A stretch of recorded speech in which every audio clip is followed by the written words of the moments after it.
Hello, BB Gangsters. This is Calvin, also known as Homer, and this is Disco Elysium. And we're back with Disco Elysium. We just talked to, was it Tommy, over here as well. We learned a lot about like how our police station views our main character, and we're still trying to figure out how to take down the dead body over here as well.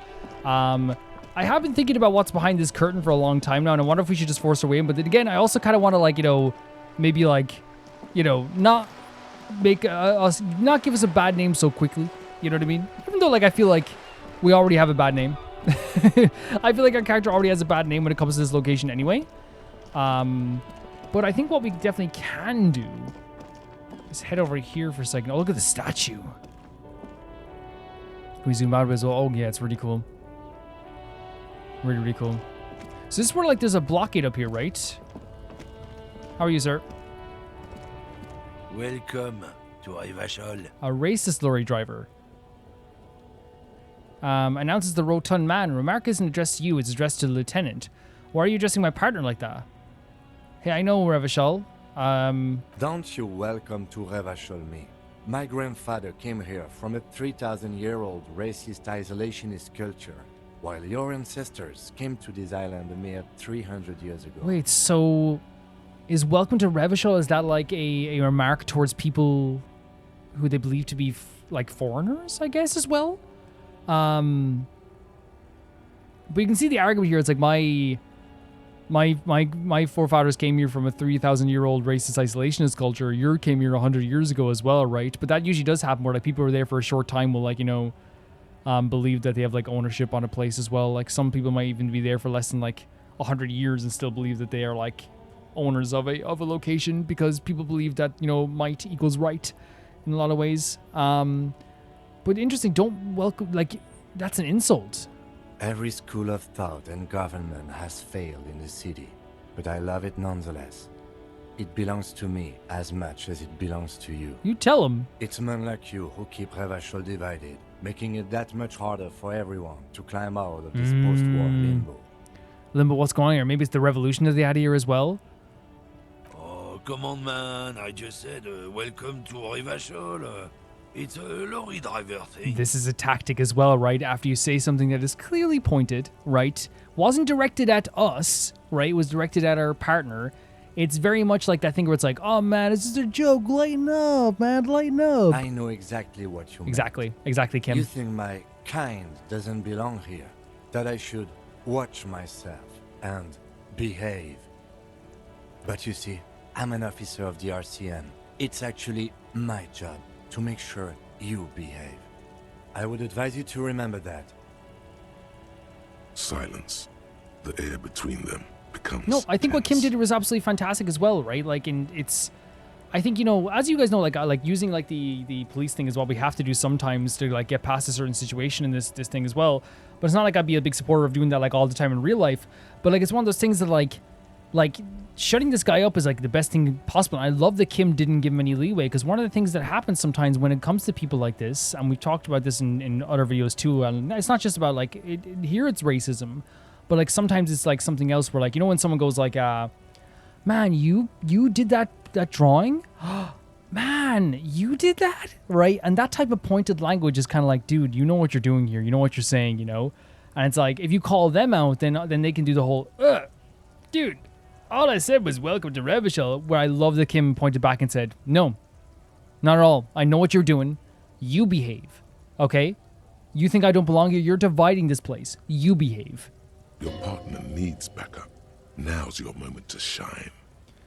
Fucking A-game, I got your back. Well, I think we all learned something here. Now that's settled, I have a couple questions. Oh, yeah. You two make a cute couple. You know that? Oh my god, I lost the argument, so I have to call you guys gay. Oh my god, you're great. The lieutenant exhales and resumes his regular calmness. I got nothing else, so I gotta be like, oh, you guys kissy kissy. Great, dude. Very smart, very intelligent, very wise. Is there a correlation to the fact that you just said one of the worst comebacks ever, and one of the dumbest comebacks ever, and what you said before was dumb as well? I think so. Now let's settle. I have a couple questions. Whatever you say, officer. He waits impassively, cigarette smoldering between his fingers. I found this mug in the trash. No, he's going to be like, that's great. What was this argument about? What are you hauling? Oh, not much anymore. I'm here to pick up some cargo, but the dock workers are on strike, so it's a sit and wait on your ass situation. Wait, how long has this been going on for? The strike? Oh, they've been at it for a while. A month, 2 months maybe. But this here is just the last week or so. So, what kind of car are you supposed to pick up? Apples. Apples? Yeah, apples. I take it you had other questions? He's given you the runaround. Let's be honest, you were bested. What? I found this mug in the trash. I guess we're done for now. Go on about your business. Oh, look, this magazine. Oh my god, hey, buddy, look, hey, oh my god, this magazine with you on the cover. It's Ugly Person Weekly. Read it. Learn your kind. Talk to you later, buddy. Have a good day. Oh my god, another magazine for you too. Booger Face Weekly. Have a read of it. Have a read of it. Look. Read it right now. Read it right now. Oh my god, look at this. Is that your dad? Is that your dad? Ugly man who will give his genes to all of his kids and make them ugly too. Oh my god, was that you? Don't ever be mean to Kim again. I'm telling you. I'm telling you. See that trash bin over there? You be in it. You be in it. Oh, the strike is right here. Yeah, look at that as well.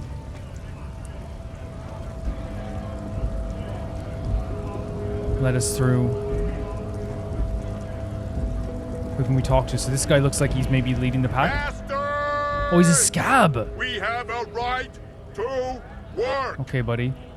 The man yells towards the harbor gates, his voice loudest of the lot, and oddly screechy for a man his size. Looks like it's too much trouble for my taste. What's going on here? Hold up and stay frosty, everyone. Cops are here. The broad-shouldered alpha male turns to you. He's a full head taller than everyone else. Here. You here to fuck with us? Beat the honest worker down. The honest worker? I mean, here's the thing, buddy, right? Like, I do believe that everyone has the right to, like, you know, have a job, right? Of course. But, like, you do realize there's a situation here where, like, you would benefit from the rights that they are fighting for as well. Now, if they seem a little bit lofty, we're going to meet the union workers, and maybe they are a bit crazy, I don't know. But, like, from what I think at the baseline, workers' rights is, like, you know, goes without saying is so freaking important. So they're fighting for you as well, you know? Now, I know we had a report from, I forget his name in the pub, but he was saying that, like, there is, like, that they're just kind of loud and kind of rambunctious, and who knows if they're actually, like, revolutionaries. Why should I? We're here to fight for a cause. Stripes usually have problems with people who have causes. That's historically, we have seen police be mobilized against people with causes, 100%. But the same argument could be made that, like, if we're not stopping the strikers, then we're not obviously, like, you know, stopping you, I guess. Oh, then yes. Well, I'm not here to dabble with this. Good. We're fighting for a cause here. Right to work! Right to work! Unions are a scam? Oh my god. Besides, we're not that different. It helps if people see us talking, cops and strikebreakers together. Shows authorities are on our side. Builds confidence. Oh, you're so correct. If I'm talking to you right now, it looks like I'm on your side. Okay. Anyone else want to chat? Who's this up there? Oh my god, interesting character up there. We probably should ask him a few more questions, right? Or say a few more things to him as well. He seemed like an interesting character. Right to work! I don't think I've chosen any sides Might yet. be time. Don't let the fat bastards tread on you. Cops tend to side with the higher-ups, but you're essentially still workers. Isn't this strike, though, against the higher-ups? You know?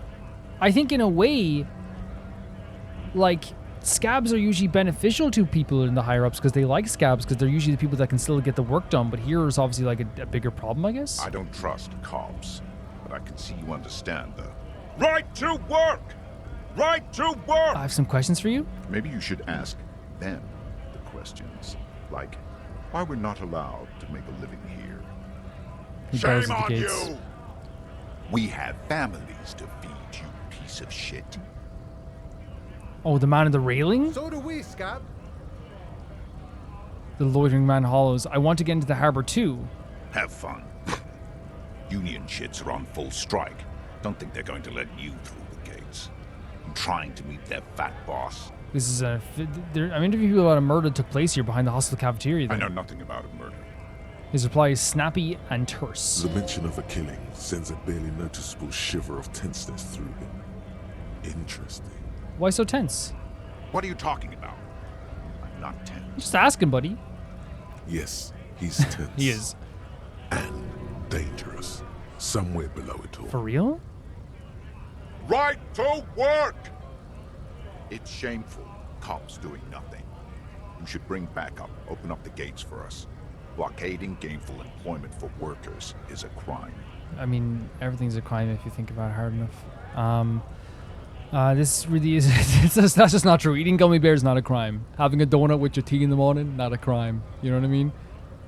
But I just mean that, like, you know, it's one of those things where I'm not trying to, like, you know, bullcrap this guy or, like, trying to, like, you know, give him the workaround here. But, like, it's one of those things where, like, I feel like you can revamp your words to mean something, whatever you want them to mean, right? For example, like, if you go against a strike in any kind, you can be like a person who's like, well, like, what he says is, like, it's actually just a crime. You're making me not feed my family and all this stuff as well, which on the ground level could be very true. If there's very little work to work in a place and you're not able to work in it on a harbor, you might not be able to make money for your family. This is like a factual statement, right?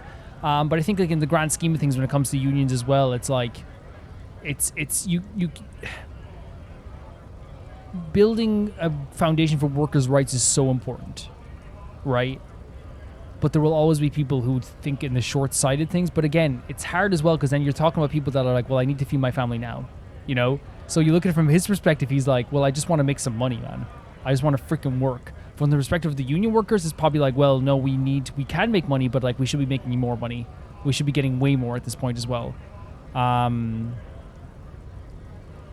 This isn't really my area of expertise. We are not speaking aside in this just yet, sir. Pity. Let us work! Who are all the strike breakers? Honest men and women with rights to work, to be useful, not toys for corporate interests. The man runs a hand through his steady, graying military haircut. But I don't get, like, is a union corporate here? I guess, you know, but, like, it's supposed to be the opposite, right? We came here to help the harbor run smoothly in time of crisis. If union fucks don't want work, they ought to let in those who do want work. See, again, you're rephrasing stuff. You know what I mean? You're like, again, it's very easy to do that, where it's like, well, you know, if you don't want it, I'll take it. It's like, no, it's not that they don't want to work. It's like, you know, they want better conditions. I have a question. Why do all these men follow your leadership? That's a good question. You think they follow because I'm big and loud? No. They follow the rules of the market, the rules of the economy, because they were given a job to do! You've been talking to him for quite a while now. Something is off with this guy. Ask him where he's from. Ask him where he's from? Where are you from? What's it to you? Deep set suspicion drifts from every syllable. Curiosity going to figure out this strike mess? Routine, part of the investigation. Am I a suspect? Done no crimes. I only fight for the rights of people. Already got that. I'm interested in your background. We're all workers, right? Workers stick together. Came from the eminent domain, in Jamrock. Backgrounds in odd jobs, heavy lifting, cargo hauling, bouncer work. A bouncer? So he's not from this area? Sweet. I know Bar has been thrown out from several. Maybe that's why you seem familiar. I don't drink, but work has taken me to some. Which one was it? Worked at Territorial. Ring a bell? I think I'm there, not right now, but I might have been there. I don't really remember things well. Uh-huh. It was a long time ago. So, the fact that he says he's like a bouncer, the fact that they said he's like from a different place, do you think that it's a situation where, like, you know, because there is like professional people you can hire for protests, right? That can be like people that will get the things going as well. Do you think that he like maybe was hired by someone to come down here? Like from somewhere else? That's my estimation, because he's big, he's loud, he's tough, he's strong. He's not exactly from this exact location. Maybe? What is the strike? When a bunch of ungrateful, lazy cockroaches can't get their act together, decide to block honest work for other people. He shifts uncontrollably in his workers' overalls. What do the strikers want? Beats me. They mumble nonsense about boardrooms and workers' rights, while we have the right to work! He keeps saying this chant. When the man moves around, you perceive some serious abs underneath his tight-fitting shirt. This man is in shape. Cool. There's something odd in the way he carries himself. His set of clothing looks vaguely mismatched. The different pieces of the attire seem ill-fitting. Ill-fitting, what does that mean? His shirt is far too small and an unpleasantly tight fit, while the overalls, held up by a belt, seem to fit a man with much more corpulence. You wearing new clothes? He ignores your question, choosing instead to turn to the emaciated workers, raising both fists in the air. Wait, like The clothes are obviously do you think a hired striker is something that we could talk about here as well? Like maybe like I don't know, man. Like, maybe I'm going to the wrong foot here because I know there is like people like you can hire for like strikes, that are people that you can be the muscle in a situation or the loudmouth in the situation. And I wonder if that's what's happening here as well. What exactly is your goal here? We were promised work. We'd be in there, working, if the bastards hadn't shut the gates. Are you unable to breach the entrance? Main gate's locked. Would take heavy ordnance to bust it open, and try to get in through the secretary's office. Door's locked. The guard's blocking the way to the access panel. Right. And I don't mean the scrawny mess punk either. I mean head measurer. Or whatever he is. The head measurer? Huge Seminese guy standing up there on the overhead passage. Won't let anyone by. The access panel is right behind it. How could bad could one guy be? You seem capable. Bad. Standing on a narrow bridge, he's got a strategically advantageous position. And he's trained. I don't know how the Union has a trained killer up there. But that one's no joke. And my men are tired and hungry. They're workers, not fighters. Have you considered storming in like all of you? This is probably a dumb question. Why don't you just talk to them? Like civilized folk, you mean? These native fucks don't understand Jesus. civilized. It would be better for the neighborhood if you went home, at least for now, if you can't get in anyway. Kim giving a bit of advice here as well. No! They will give up eventually. Or get drunk. Leave the button unguarded. Then we charge. Man rubs his jaw, perfect lightly bearded square wedge. So it seems to me that it is like a thing where like he seems very out of place. He's obviously like very strong and tough. He's wearing clothes that aren't his. He's not from around here. Like maybe I'm like mistaking it for like the idea that maybe he could be someone who's just like, you know, that came here, like was asked to come here. But there's some, even if it's not that, there's something weird about this guy that makes it feel like he just like doesn't belong in this location. Is that him? And he's union, so that's the problem. It's not that the company stopping people from getting in, it's that the union guys will not let anyone in, I guess, as well. Can we go up and talk to this guy? No? What did he just call you? Oh no, not this again. You just got away from that fucking Oh my god, kid. Kuno. I don't want to deal with this again. Did you just call me? No, he calls us a scab. I'm not a scab, I'm a cop. Proceed. I was just messing with you. No one's ever seen a cop scab. His smile deepens, his wrinkles even more. No one's ever... yeah, that's really a great description. Imagine, you cops going on a strike, but then another cop comes in and says, let us cop for less money. Yeah, he's saying, like, I guess, like, in that sense, they do stick together. For better or for worse, because we have seen in many times, and even in games on this channel, like, they sticking together can be definitely for worse, right? Backing up, like, maybe corrupt cops as well. Speaking of, what brings the RCM here? To the Wild North? Come to see the strife? Investigating a murder, actually. Murder, huh? That sounds like a lot of hard work. You'd never see me investigating it. It's actually very fun and easy, right? It's almost, I'm impossible. I'm 91% sure I'll never get it solved. I have no idea what I'm doing. Maybe you want to help me solve it by telling me who did it? Of course, Policia. It wasn't me. You can rule me out. Easier that way. There you go. We know it wasn't him. Manana. Should we? He's nice. I don't like I don't know. I think we can't just question him, right? So I've come to Mountains investigating murder. I need to know what's behind these gates. I'm exploring. My friend, I respect the right to roam.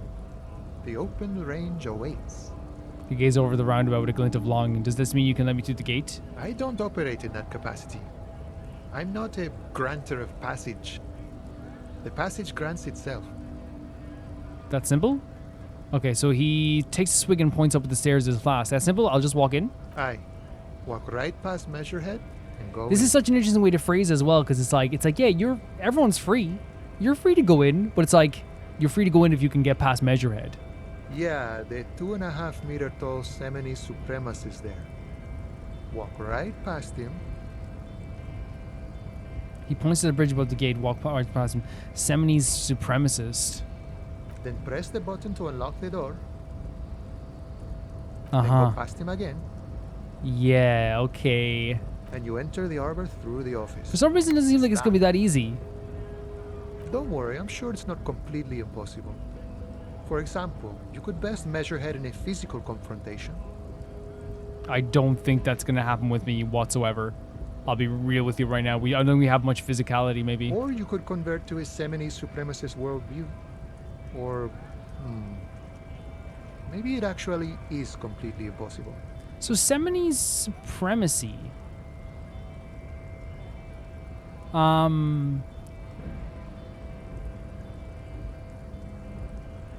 So what is that? Like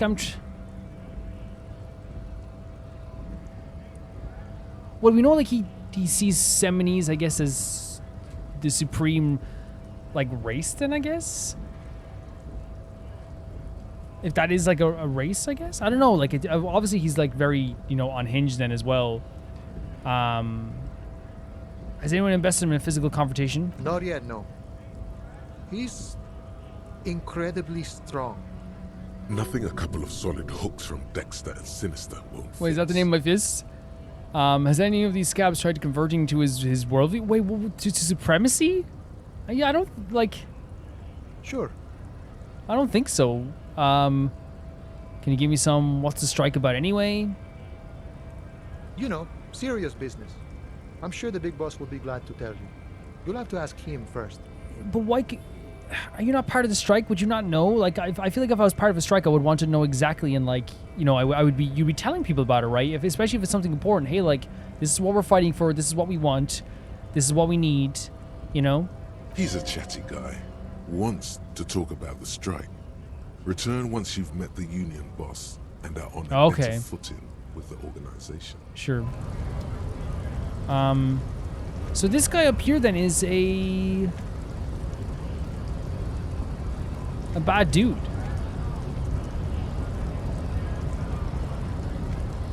Can we talk to you? Nobody betrays your degeneracy. What does that mean? Yeah, Measurehead. His body totally betrays his degeneracy. What? Don't say anything.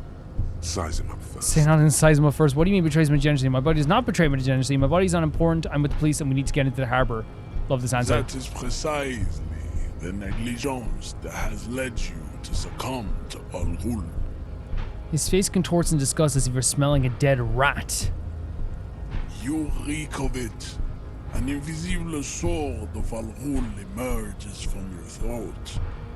You cannot see it, but others can. It is making the woman in my company sick. I'm sure it's probably you that's making everyone sick. Smell your breath. Kim, is it really that bad? You're right. I'm an alcoholic now. I need to enter the harbor. I don't have a problem with Al Ghul. I just would drink on the weekends enough. I need you to open the door to the harbor. No, you don't. You need to get another drink. Occidental Haplogroup B4 is done giving orders around here. The influence of the ham sandwich race is waning. Ham sandwich race. Show him the ham still got it. What? Actually, I think the ham sandwich race still has it in them. I'm the police and I need you to comply now. The race stuff is unimportant here. I just need you to help do my job, please. I think you should, like, I don't know, I wouldn't mind, like, any person like this, you wouldn't mind just, like, not seeing ever again. I think the ham sandwich race still has it in them. Should we try this? jerking motions. Signs of a late-stage neurodegenerative What is wrong with this guy? disorder. How far the Occidental haplogroup has fallen. You were once a noble and powerful race. He pauses in melancholic reflection. You gave the world eugenics, electricity, and powerful weapons of war like missiles and aerostatic aircraft. You made great gains in metallurgy, race theory, and statecraft. These aren't good at all. You dominated lesser cultures, like the deformed Hemians and the inexplicably potato-obsessed Quakers. But now your ascent to the genetic summit has halted. You are obsessed with sadness and with frivolous So pop culture. he's talking about like how like, you know, and again he's really feeling kind of like strong about this here as well. And again, like I don't care about like people calling on the like, you know, because then I think he's definitely talking about the idea of like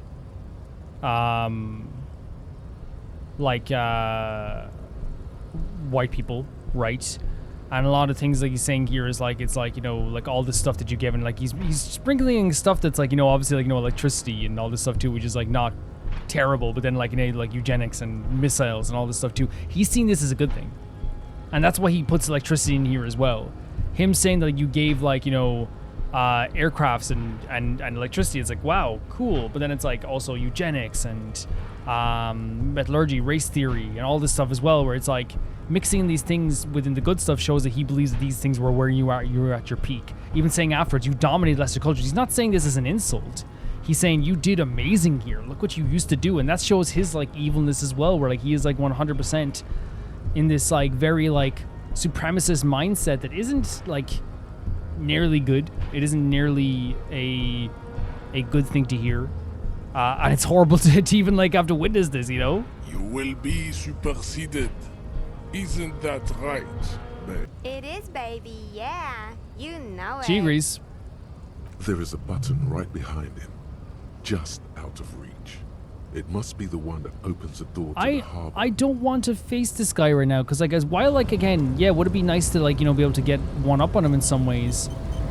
He's also like genuinely like, in my view, a terrifying like force over here. It's so interesting because the conversation with Eraserhead there, I think, is something that happens like once in everybody's life, right? Very rarely, but once in everyone's life. Where I love the rain and the setting here, but it looks so good. Like, it's already such a gray feeling to this world. The rain makes it feel even more like gray, right? But I do think that it's a conversation that happens with you once every time in your life. I'm gonna try, by the way, like do that jump again. Remember they said we could probably try to do the jump again? So I might try and go do the jump again into the actual place over here. Trying to avoid Kuno as well. Don't want to get freaking owned by Kuno. But yeah, like there's a conversation that happens there, like with people like Eraserhead, where it's like, for a split second you think, oh, they're like, it's like, oh yeah, like it's like, oh, they're talking about how bad a certain thing is, right? Is this how we get up? But then you kind of realize as the conversation's going forward that they're not actually talking how bad it is. In fact, they're kind of supporting it. And in the midst of a conversation there, like for a split second, you go like, oh, he's talking about how like bad, like, you know, white people were, you know, in history. And it's like, yeah, okay. But then it's like, oh no, he's saying that they used to be better when they did that stuff. It's like, oh, you know, and it happens again. We've all experienced it once in our life where like there's someone who like will, where we think they're saying one thing, but they're actually meaning another. And you kind of realize through a conversation that you have to get out of there very quickly. I make a point though not to like, you know, be near people like that for sure. That's the way you go up. Such a dark feeling to this as well, right? But again, the rain is such a nice touch to this world. Should we try and jump again? Because maybe said we could try and jump. Cloak with possible RCM markings is still caught on the railing. 8% though. Should we try it? Oh god. Could this just be like death or something? No, we just can't jump. Okay. Fair enough. Nope, no. That's still too high. What were you thinking? You're not a gymnast. You're a boxer. And you've climbed way too high up here. I can't do it right now. I'll make my jump next time. Sure. Just be Damaged careful, health? okay? Looks like you almost strained a muscle there. We almost strained a muscle there as well. Heal our health a little bit as well. Yeah, like, I think it's one of those things, I love the way they do this, where, like, there's a check we can do that is very, like, again, realistic in a lot of ways. I love the setting here with the rain, man. It's so cool. It makes everything feel a lot more heavy as well. But, it gives you a real world, like, explanation as to why you can't do something right now, while blocking off, like, a path that you, like, doing this jump, right? Instead of just being like, because all of us would be like, hey, just jump, like, it's a video game, just jump. But because, like, this is a real, like, you know, they're using real emotions here and, like, you know, real fears. This man who is just woken up from, like, a absolutely crazy alcoholic stupor, all of a sudden he has, like, you know, he's probably nauseated all the time. He's looking at things very differently. He has a voice inside his head talking all the time. And even if he wasn't drunk or anything like that as well, I still think there is, like, a thing where, like, you know, we all get overcome by that fear sometimes. Like, we're about to do something, we're like, oh no, I can't do that. What am I thinking about? We need the confidence. We need that strength. Sometimes we need, like, to be the adrenaline. I'm afraid of heights myself. And I remember, I've said it a few times before, but, like, I remember, we were doing, like, a shortcut through, like, a field just to get to, like, into town. And it's a shortcut we took all the time. Now it's owned by, like, someone specifically. It was public, but now it's owned by somebody. So you couldn't really take that shortcut again without, like, trespassing. What's down here? But I remember, like, I did take that shortcut, and then everyone else just jumped off the wall to get in there. But I was like, oh man, I'm so scared. And my friends were like, what are you talking about? And, like, eventually they helped me down off the wall, and I looked up at the wall. It was maybe, like, guys, I'm not even joking. It was probably like 6 feet. You know what I mean? But, like, my fear of heights made it seem like it was way more. And sometimes that thing, your brain messes with you. A lonely Coromon surveys the sea, indifferent to your approach. Oh, this place is, like, way bigger than I thought. I thought this was going to be, like, one little hub location. What is here? What is this? A garden hose won't be of use until the snow melts. Chairs and tables eaten by rain and rot. Oh, we're back here. Oh, okay. What's this area? Just a closed door, but you look at it suspiciously. Okay, so this is the back area of this area as well. Then what about here? There must be another way into the building. Jesus. Was that loud for you guys?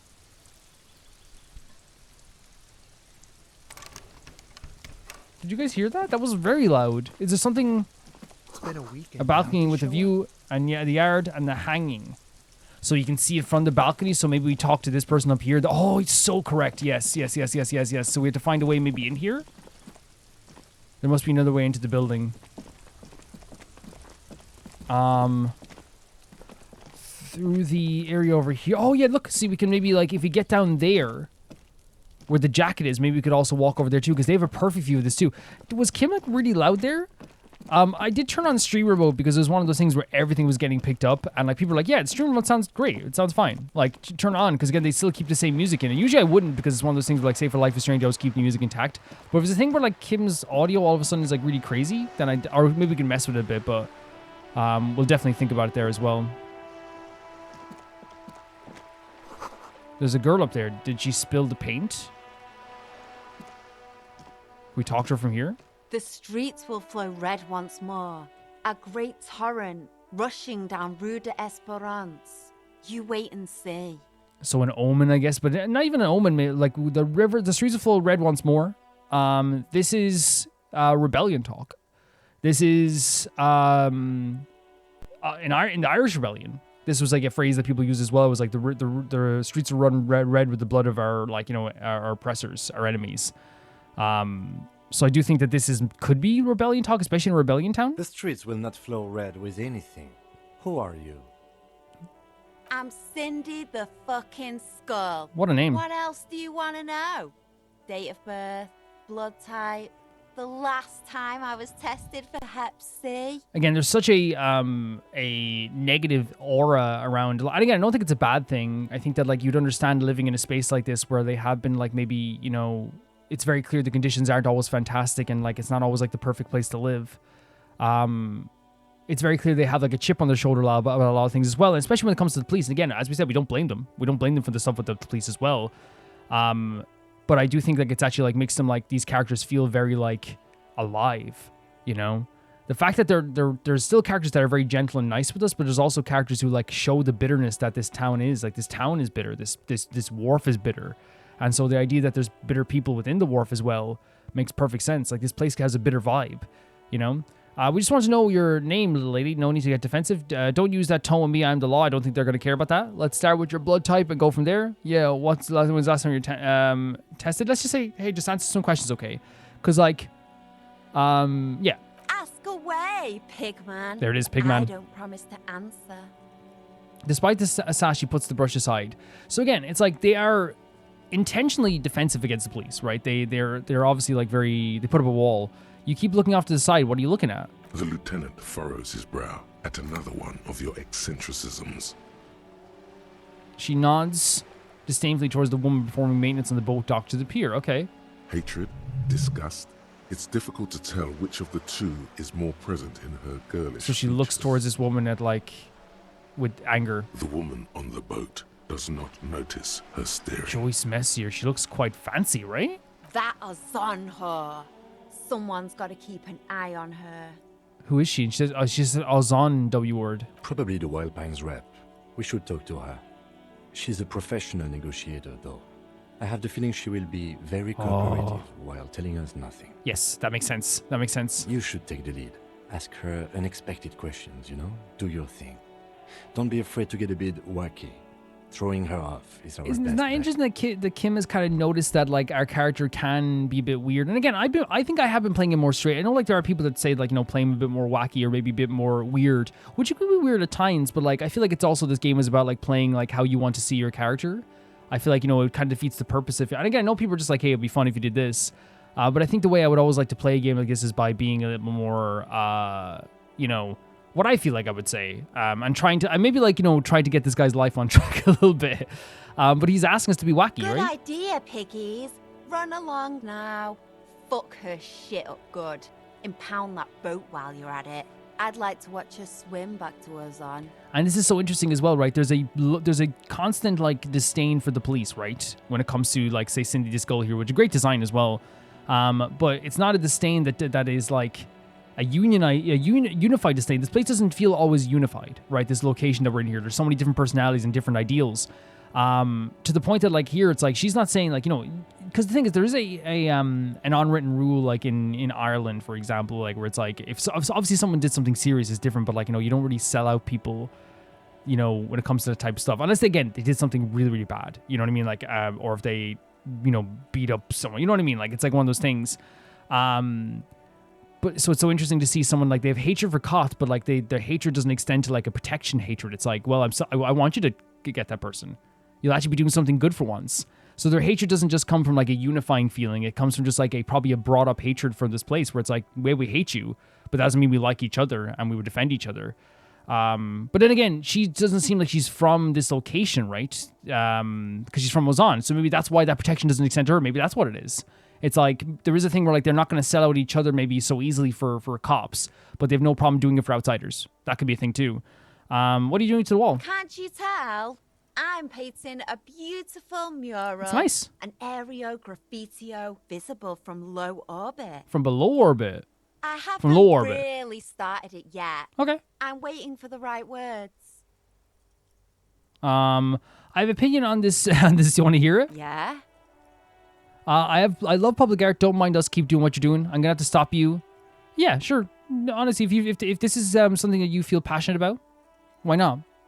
Thanks. I'm sure the inspiration will come to me now that I have an She's being official sarcastic, by the way. RCM stamp of approval. And that's one thing we have to learn as well sometimes when it comes to these people, like being a bit more. I'm not saying like I want to be aggressive with these people or want to be more a bit like, you know, angry with these people. Because again, I do sense when it comes to these people, there is like a history that is seeped with, you know, a lot, as I said, a lot of bitterness and pain. So it's not a situation where I'm sitting here ever being like, you know, hateful towards these people at all. And you guys know that. But it is a thing that like to get somewhere, I think at some point we will have to push back at these guys because they are understandably very frustrated with the police all the time. They have a reason to be frustrated with us for sure as well. But being nice to them, even though I want to be nice to her and compliment her art, it's not always going to get us places with other things, right? Now I have no problem doing it, but like eventually we're going to have to be probably a bit more like, hey, tell us, You've lessened her desire to deface the Oh, building. see, I mean, that makes sense, right? Like all of a sudden, it's like what's that meme? Like if your mother says your clothes look nice when you're leaving the house. That's always a really funny meme, right? Where it's like when you were a teenager and like you put some clothes on and your mother's like, "Oh, I love your outfit." It's like, damn it. It's like when the police say like, "Hey, like I love your artwork." It's like, oh, God damn it. By the way, like that never really happened with my mother. I just know it's a meme online. My mother would always like my mother would compliment my outfits even if they looked awful. You know what I mean? She just wanted me to be myself, I think. You know anything about the recent murder? I ain't no snitch. Yeah. Pigstein. Go forth and forage in someone else's shit.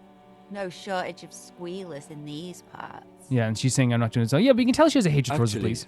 There is a shortage of people who talk to us in a normal, calm, informative manner. Kim's like, we just talked to like a clearly, in my view, hired protester.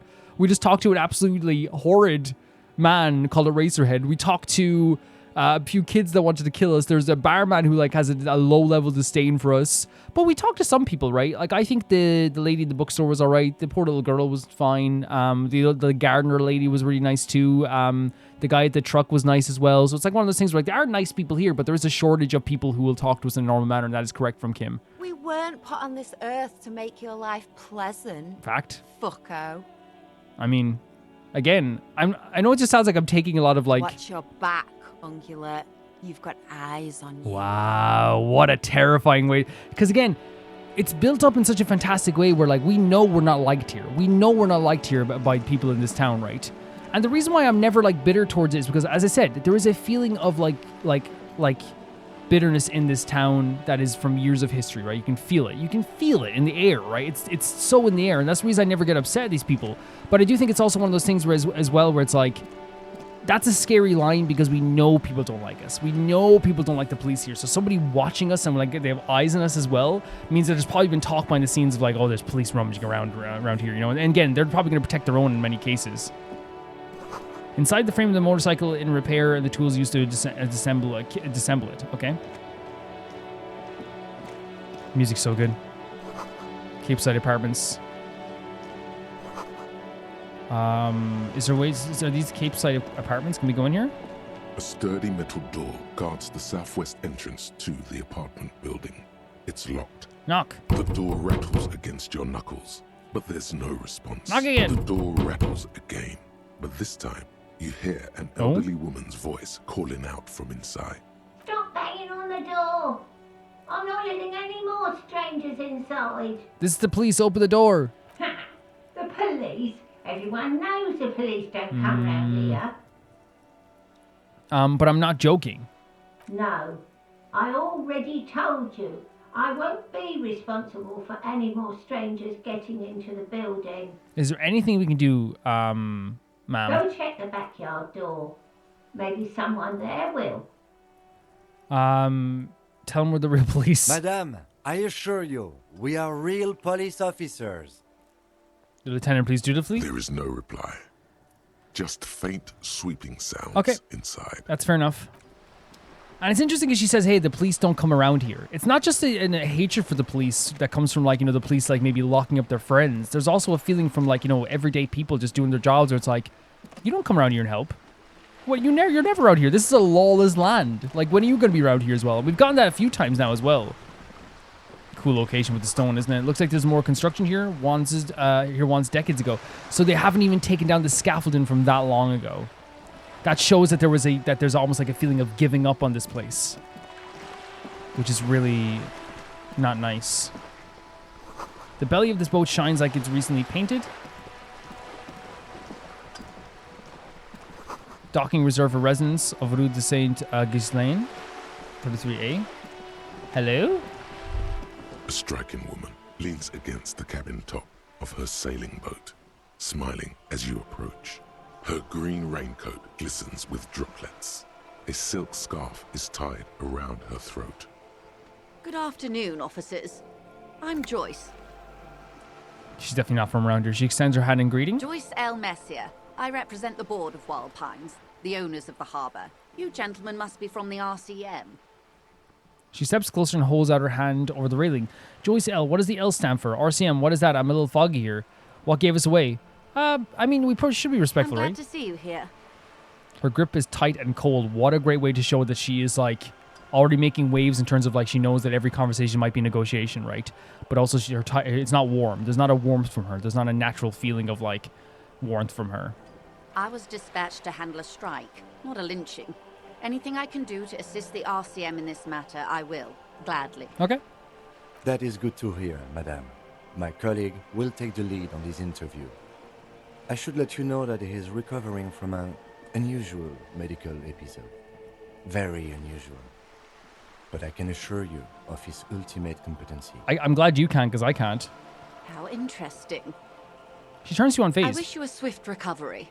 In the meanwhile, you have my full cooperation, and the full cooperation of the Wild Pines group. So she's trying to stop the strike from the union? Is that what she's trying to stop? Like the union from striking? It's hard to get a read on her precise disposition, but she appears helpful. Yeah. You're on a boat. Tell me about Wild Pines. What do you do? What can you tell me about this strike? Everything. Right up to, but not including, trade secrets. What is your role in this precisely? I believe the official title is Senior Labor Negotiator. In practice, I'm a grocery clerk. I relay the union's demands to Wild Pines and return with Wild Pines' counteroffer. Okay, no, she is representing she's a union representative? Is that what it is? Okay, sorry if I'm getting a little bit like mixed up on this as well, but I think she represents the union. And how are the talks going? They're not. That's the problem. The union stopped all negotiations a week ago, after that awful lynching took place. So that stopped everything.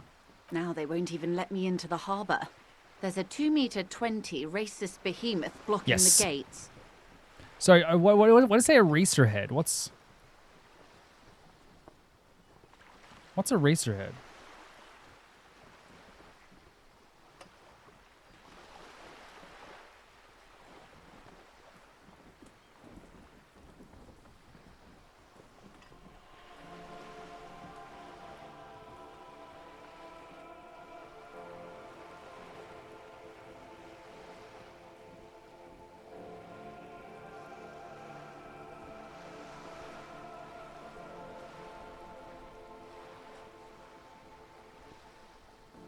Apparently it's a horror movie, but I've never seen this movie. Is it just like something that's in the zeitgeist or something? Oh, it's a David Lynch. Oh yeah, I've never seen that movie. Maybe it's just in the kind of like zeitgeist, kind of in your mind type of thing. I've never seen it. It's Measurehead. I've never seen Eraserhead. I just looked it up there as well. So you mean Measurehead? Sorry, how were the talks going before the lynching? As well, I want to know. Let's say I was not making the Well, let's kind proceed. of We should have asked you the progress I'd question. hoped for when I first arrived. Okay. And when did you first arrive? I arrived 3 weeks ago. Yes, in the middle of February. The bay was still partially frozen then. I prefer to do these things on site, like the RCM.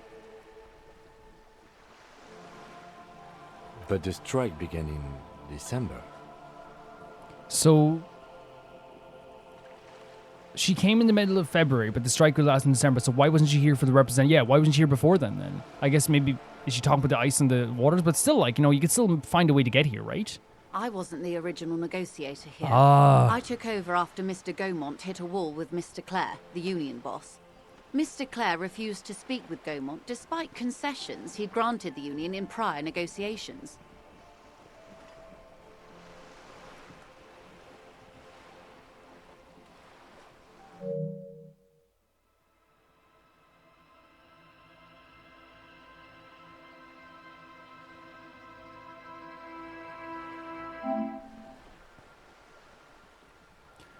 So as well, I was reading over this one. I think I got it right the first time when I was saying this. Joyce, I think, She handles the strike. Yes, she is. While it says here that like she, where is it that she said here as well? And she will relay the union's demands to Wild Pines. That sounded like I was saying she was like one representing them. No, she is the one who like, it's almost like how HR represents the company, where it's like, I'm going to like, get the information from the worker here, but that doesn't mean I'm trying to help her represent the worker. Yeah, sorry I got that mixed up for a second, guys. She is 100% working with the company over the union, I think, as well. So the actual leader of the union, the boss, Mr. Clare, refused to speak to Gaumont, despite concessions he granted in the union prior to negotiation. So even though they've gotten some concessions, Mr. Clare still won't talk. He won't meet he won't continue negotiations. This isn't the first time the union has gone on strike. Heavens no. There have been 2 prior strikes. Both times the union won significant concessions, including overtime pay and a medical plan. This time their demands are more, I guess you could say, aggressive. The demands this time are like ownership, part ownership of the company, right? That's what they want right now. What happened to this Gaumont? What are their demands? I think we heard their demands, but what the scabs at the gate? Did you put them there? That's an interesting question, because again, that's what we felt. I felt that guy at the gate was like a hired man. The scabs? You mean the huddled masses of Jamrock, come to plead for work where the union refuses to? See, the problem is here is that your language already shows that you're not like any... Again, they never are impartial. Representatives of companies that are trying to deal with unions are not trying to be impartial. They represent the company's best interests in their mind. This phrasing shows that fully. It's like, it's unions are on the base level designed to help out people who are wanting more work. They are the things that get the concessions. As we've already seen, they've shown factually that they've gotten concessions for workers here, whether it be the overtime stuff and medical plans. But it's one of those things as well. It's like, these people who are like, saying that, they don't want to work, they don't want to do this as well. We obviously have to find more stuff about it, because again, we don't know if because we've heard bad stuff about the union too, but that is again from maybe biased outlooks as well. We have to find out everything about it. But from the base level, as I said, like these people have already gotten these workers better conditions, If they were organized by Wild Pines or its affiliates, then it would be a company secret. That's okay. You just told me the answer. I could not share it with you. Not right now, at yeah, least. That tells me that they were 100% organized. That's why he was wearing different clothes. That's why he used to be a bouncer. That's why he's not from this place. What happened to this Gaumont? Mr. Clare told him to... How did he put it? She pauses to compose herself. Fuck off, midget. Ah. Gaumont is short of stature, you see. That was cool, because that's the thing. It's like you can make this character the most like abhorrent, like just not a nice person, but also like this. Okay, then is like the most natural reaction that you could see from like just some dude is like so awkward in a car. Oh Jesus. Oh okay then or you can do like a thing where it's like again, in real life, like I would never be like when someone does an insult thing, I wouldn't be like, oh cool, that's awesome, because again, it's not a nice thing to say. But I think like this reaction of like oh is like so realistic. Yes. Keep in mind, this is a negotiator Mr. Clare has worked with before, and who was more than fair with him and the union. So something shifted this time. Maybe it's the massive demands. Maybe it is the some sort of mindset that they've changed completely. Maybe like you could say maybe they got what they wanted before and they realize they can get more stuff. Which again, I'm always for workers getting more stuff. You know what I mean? It's always a good thing. Sounds like usual aggressive posturing. Like the idea that the idea of aggressive posture. Maybe it's like Claire is like, hey, if I turn him down now, it shows that like I am serious. If I tell this guy who's already given us concessions, the guy who's worked before and the company knows if we send this guy in, this will be over in a few weeks. If Mr. Clare goes F off and word to this guy, you know what's going to happen? Then they think in their mind the company's going to go, wow, this didn't even work. What do they want? So they'd be in business, What are their demands? We'll just ask again. There are leaflets everywhere and banners. What did they say again? I know they want like half the company, right? Every worker, a member of the board. Yes. I like it. I don't know what to think about that. Over-aggressive commie posturing. Seems that they have no idea about business. Forget it. I want to ask about something else. So here's the thing, right?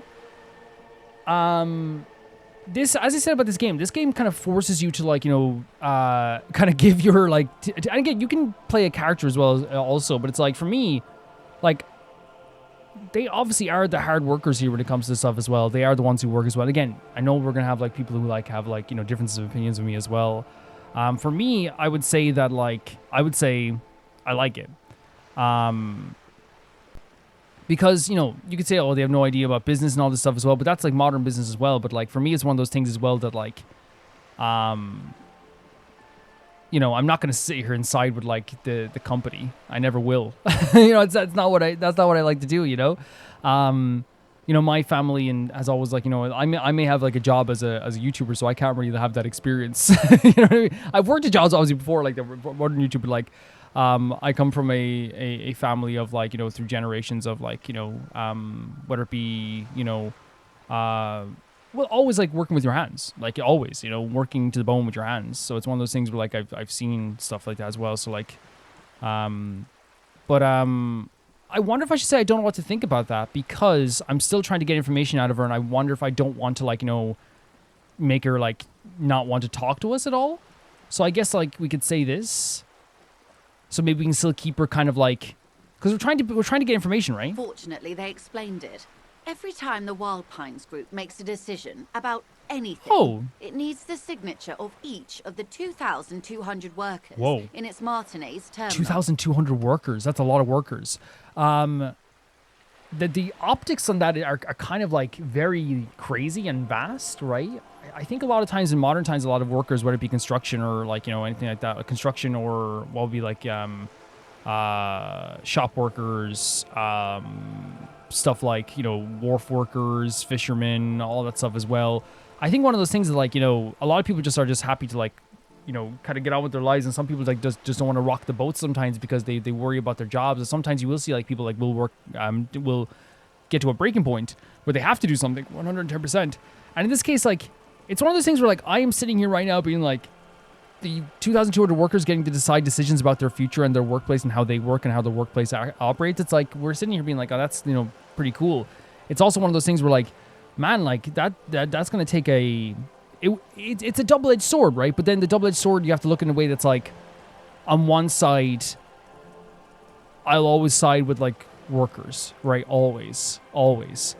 And then it's like the trade-off to that, and some people say it's a necessary trade-off, is that it will take much longer to get anything done, right? To get 2,200 signatures, really, like, I wonder if, like, would the concession be that, like, they put it to a majority vote with workers, or they maybe, like, let representative be the one, like, they have, like, maybe, like, 100 per group, and then one representative is chosen out of each, like, workplace. Like, say people work on this side of the wharf, and then one person's chosen as representative to, like, decide the vote or whatever. I don't know. It's a lot of people, but then again, that means there's a lot of people who are disgruntled. Just so you understand, this is but one of 22 terminals owned by Wild Pines. Oh, wow. Essentially, not only are they kings of the company, they are also kings of the 72,000 employees of Wild Pines Group. So there's 72,000 employees. The workers can't be the kings. The king is the king. The king is dead. Long live the workers. And what are you going to do? That's pretty funny. So I think you're saying that, like, you know, this isn't the only place they have to deal with. You know? It's like, this is the only place they have to deal with. But it's like, you know, they're not kings. They are like workers they're bosses who should just pay in kind, because of, again, as we've seen, what happens when all their workers leave and they hold a strike? The whole thing shuts down, you know? So yeah, the king is dead, long live the workers. Again, I'm trying to kind of keep her a little bit, you know, talkative. So I might just say this and just proceed. I'm not sure. Naturally, I assume that was just their opening position. A hard-nosed tactic with a side of mockery. But there's been no follow-up, just the same nonsensical slogan repeated over and over again. So do you think there's because again, to me, like, this is something that is to me, it's like not a bad thing to want workers to get a say in their workplace, right? But especially in modern times, and even like in these times as well, whatever setting this is, I feel like it's one of those things where like the people who are the dock workers have to know that this is something that is going to be hard for, or at least like not hard. They can do it, but I'm saying that like in terms of like their personality and their optics and what they want to do as a company, they had to have known that this was going to be like a long, arduous thing to get to even like half of this position of like we get to decide everything. Not because I'm saying that it's like immoral or wrong to want to decide how your freaking workplace treats you. I'm saying that like as a company, and we know how companies work, like, hey, we get like a say in everything that happens here. Most modern companies, even nowadays, would just be like, oh, well, we'll replace all of you. That's what it would be. You know, it's really crazy. And now, people are getting lynched, I hear. behind the whirling in rags. A disastrous situation if there ever was But do you think this is connected then? Why are you adding this to that then? Excuse me, from whom did you hear about this lynching? That's the thing. It's like she added that to as well. So she's like, oh, they have these slogans, and then people are getting lynched. We also saw there was like worker boots at the site of the lynching. Are we saying that somehow like this was related to like the workers? I first heard it from the boyer at the gates, the one whose very name advertises his aversion to work. I think he said it was "Call me mañana." Call me mañana. Oh, I know who that is. This checks out. The guy who called, so he heard about the lynching as well. But the way she connected the lynching to this talk about like the union as well is very interesting to me. Tell me about this union boss, Mr. Clare. Everard Clare is a man of the utmost integrity. If you can say one thing about him, it's that he always Very good. puts the interests of the workers But that's what you want as someone who's like your union head for sure. Really? Of course not. Everard is fantastically Oh. corrupt. I imagine he has a thick, viscous goo where you and I have blood. So you're saying that there's a possibility that maybe he and this is what we said as well. Maybe he doesn't actually like put the people first. And again, I would love to hear more about this as well, because again, everyone's gonna have a biased view of things, right? Everyone's gonna have their own perspective on things, and I think it's one of those things where it's gonna, meet somewhere in the middle, probably sometimes, and sometimes we'll side fully on like one side. Like that's what's gonna happen. As you said, like we'll always like side with workers whenever we can, but if someone being corrupt and not helping the workers, that's another topic too, right? He can't be that bad, right? He is the most corrupt individual I have ever seen, and I deal with men like him for a living. That makes sense. If there is anyone more venal, more irredeemably nepotistic, then it's his twin brother, Edgar. Wait, there are two of them? Yes, Edgar looks exactly like his brother, except for that lazy eye. He also talks exactly like Everard does. And when one's term as foreman is up, the other takes over. Right. So she's saying there is like nepotism going on here as well. She also said here as well, like he's corrupt. She says she deals with people like this all the time. I'd love to like know what like moments like he was corrupt in, honestly. It's how they circumvent the term limits, you see, with a funny little switcheroo. While in office, they've embezzled God knows how much of their workers' dues. Okay, then that's, if this is accurate and this is something we can find out to be true, then this shows that these union leaders are not using the union's money in the right way, and this is not good. If this is true. But then again, as you said, we need to find out the truth of all these situations as well. This is, and which to me would lead to a belief that if they are holding up this strike as much as possible, and they're still getting union dues from their workers, then they're embezzling it, that means that they would not have to work for a long period of time with it. Maybe, as you could see, like in a lot of ways, too, from the perspective of the company and quote unquote unrealistic demand, it would keep everything at a stalemate, and then they could also like to use the money that the workers have and continue to embezzle it, right? Right? That would be like a very corrupt tactic. What about the union itself outside the Brothers, Claire? The Débardeurs Union was once a perfectly normal institution. 20 years ago, anyway. It must not have been easy to establish under the Emergency Act. But they did it. I can respect that. Mm-hmm. So, it used to be normal 20 years ago. Organised labour at its best, as they say. Then something happened in the local chapter elections. The Brothers Clare came and transformed it into a... how do you say... She hesitates looking for the right expression. A mob. The Débardeurs are a crime syndicate. Sad as it may be, I suspect we'll be forced to cooperate with them.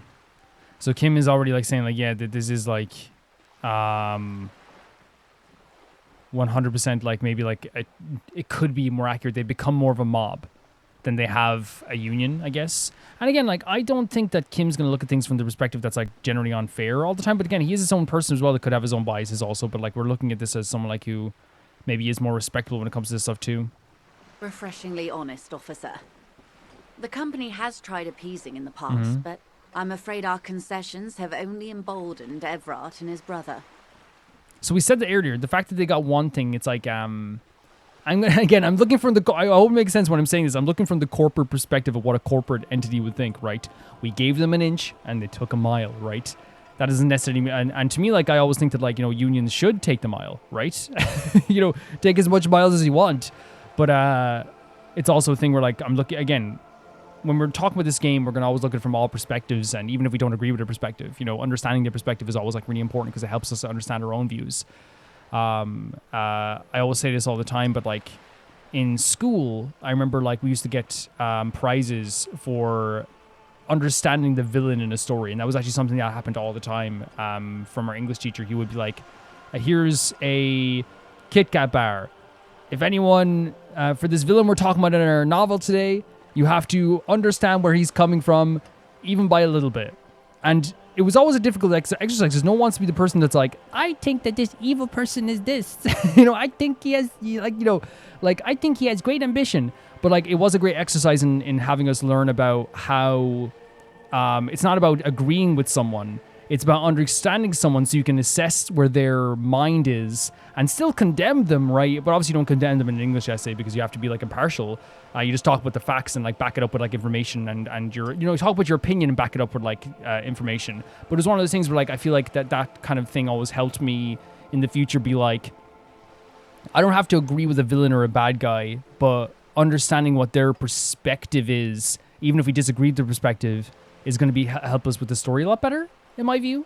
Because then you can like fully disagree with someone. To understand someone's perspective fully, even if it's crazy and bad and off the wall and wrong, helps you call out how it's wrong more often than not. Yeah. And your opinion, Detective, if I may ask? I'm a curious and talkative person, you see. Would you say the Debardeurs Union is... A giant leech sucking life out of Revachol, basically a socialist mom. I prefer to not have an opinion on these things.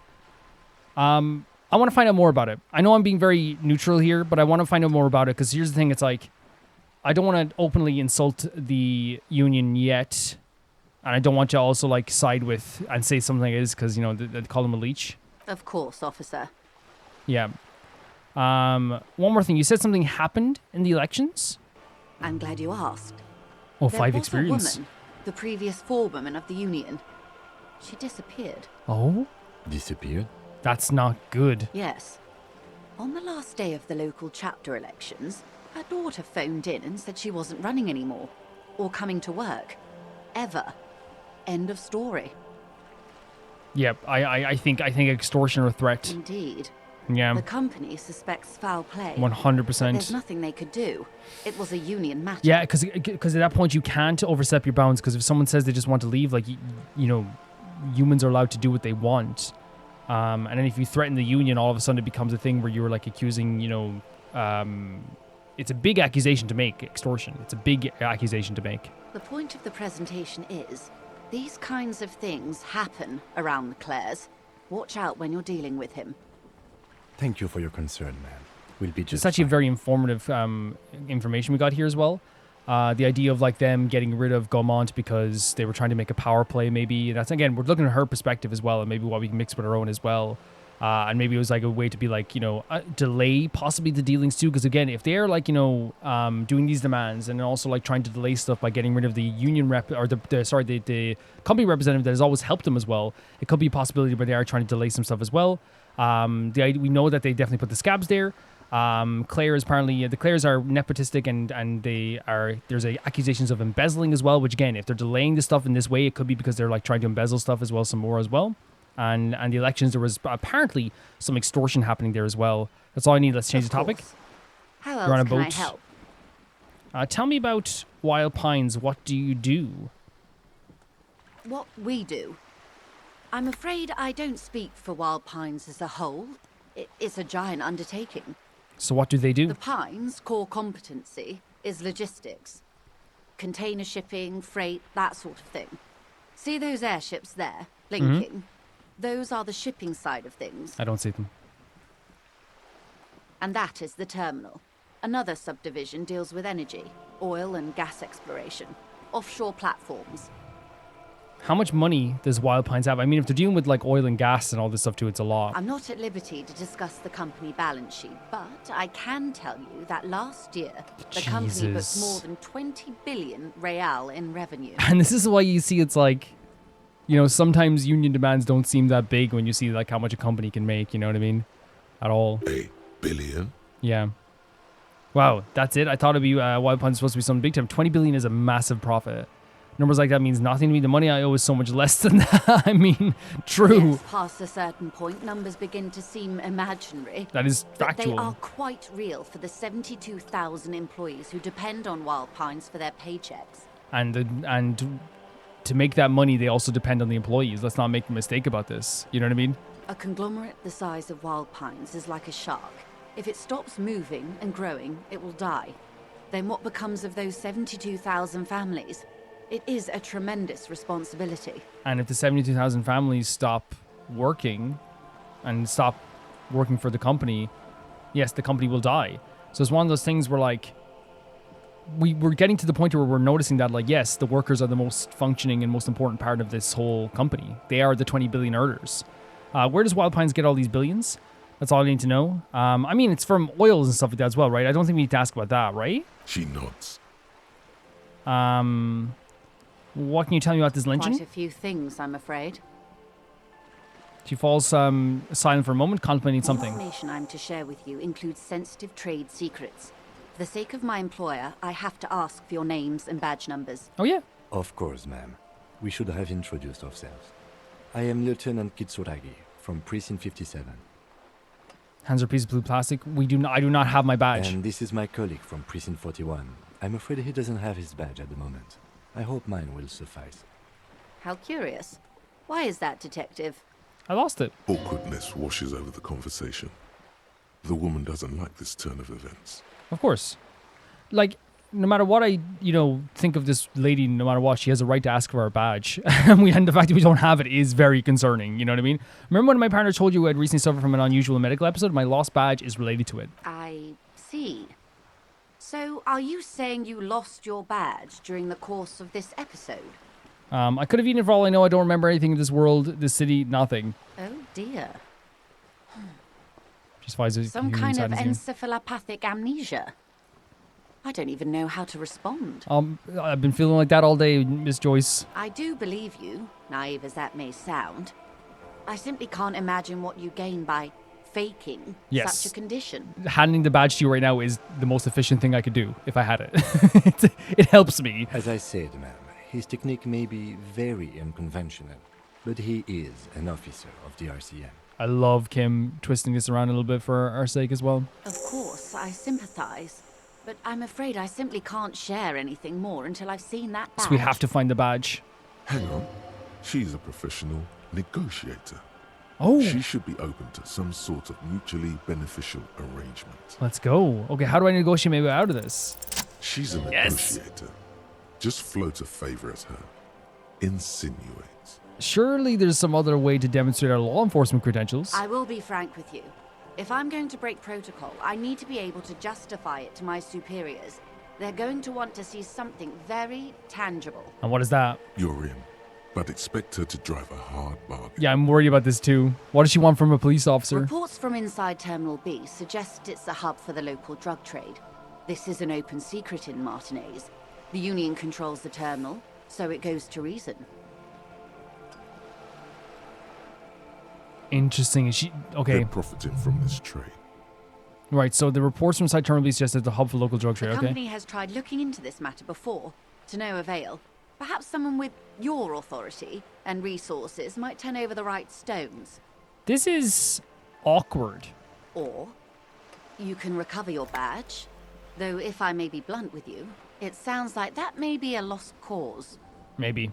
Detective, a word in private before we continue. Okay, Kim, can I predict what you're going to say? Because I have the same feeling too, I think. And maybe I'm wrong what you're going to say. If we accept this thing and do this for her, that means we are basically hired help. We are no longer police officer, it feels like. And maybe I'm, maybe I'm getting the wrong mindset. Quite as I hoped it would, Detective. How did you hope it would go? Honestly, I was expecting you to use your unorthodox technique to keep her off balance and, not volunteer us to be her henchmen. Yep, he's right with this. So we're henchmen now? This woman is running circles around us.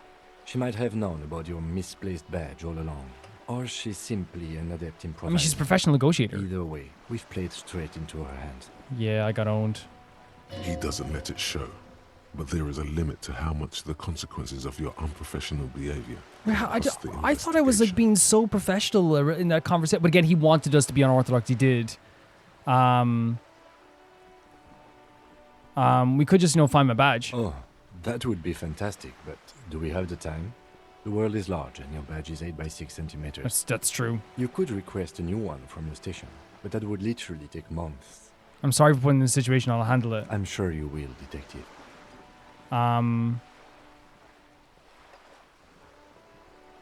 What do you propose we do? We don't investigate drugs? Yeah, he's totally correct. He asked me to be unorthodox, and I tried to be more straightforward. Really, I should have listened to Kim. Like, it was one of those things where I kept going what I wanted for the personality, but I messed up quite a bit there. Well, if there is reasonable suspicion, we must investigate.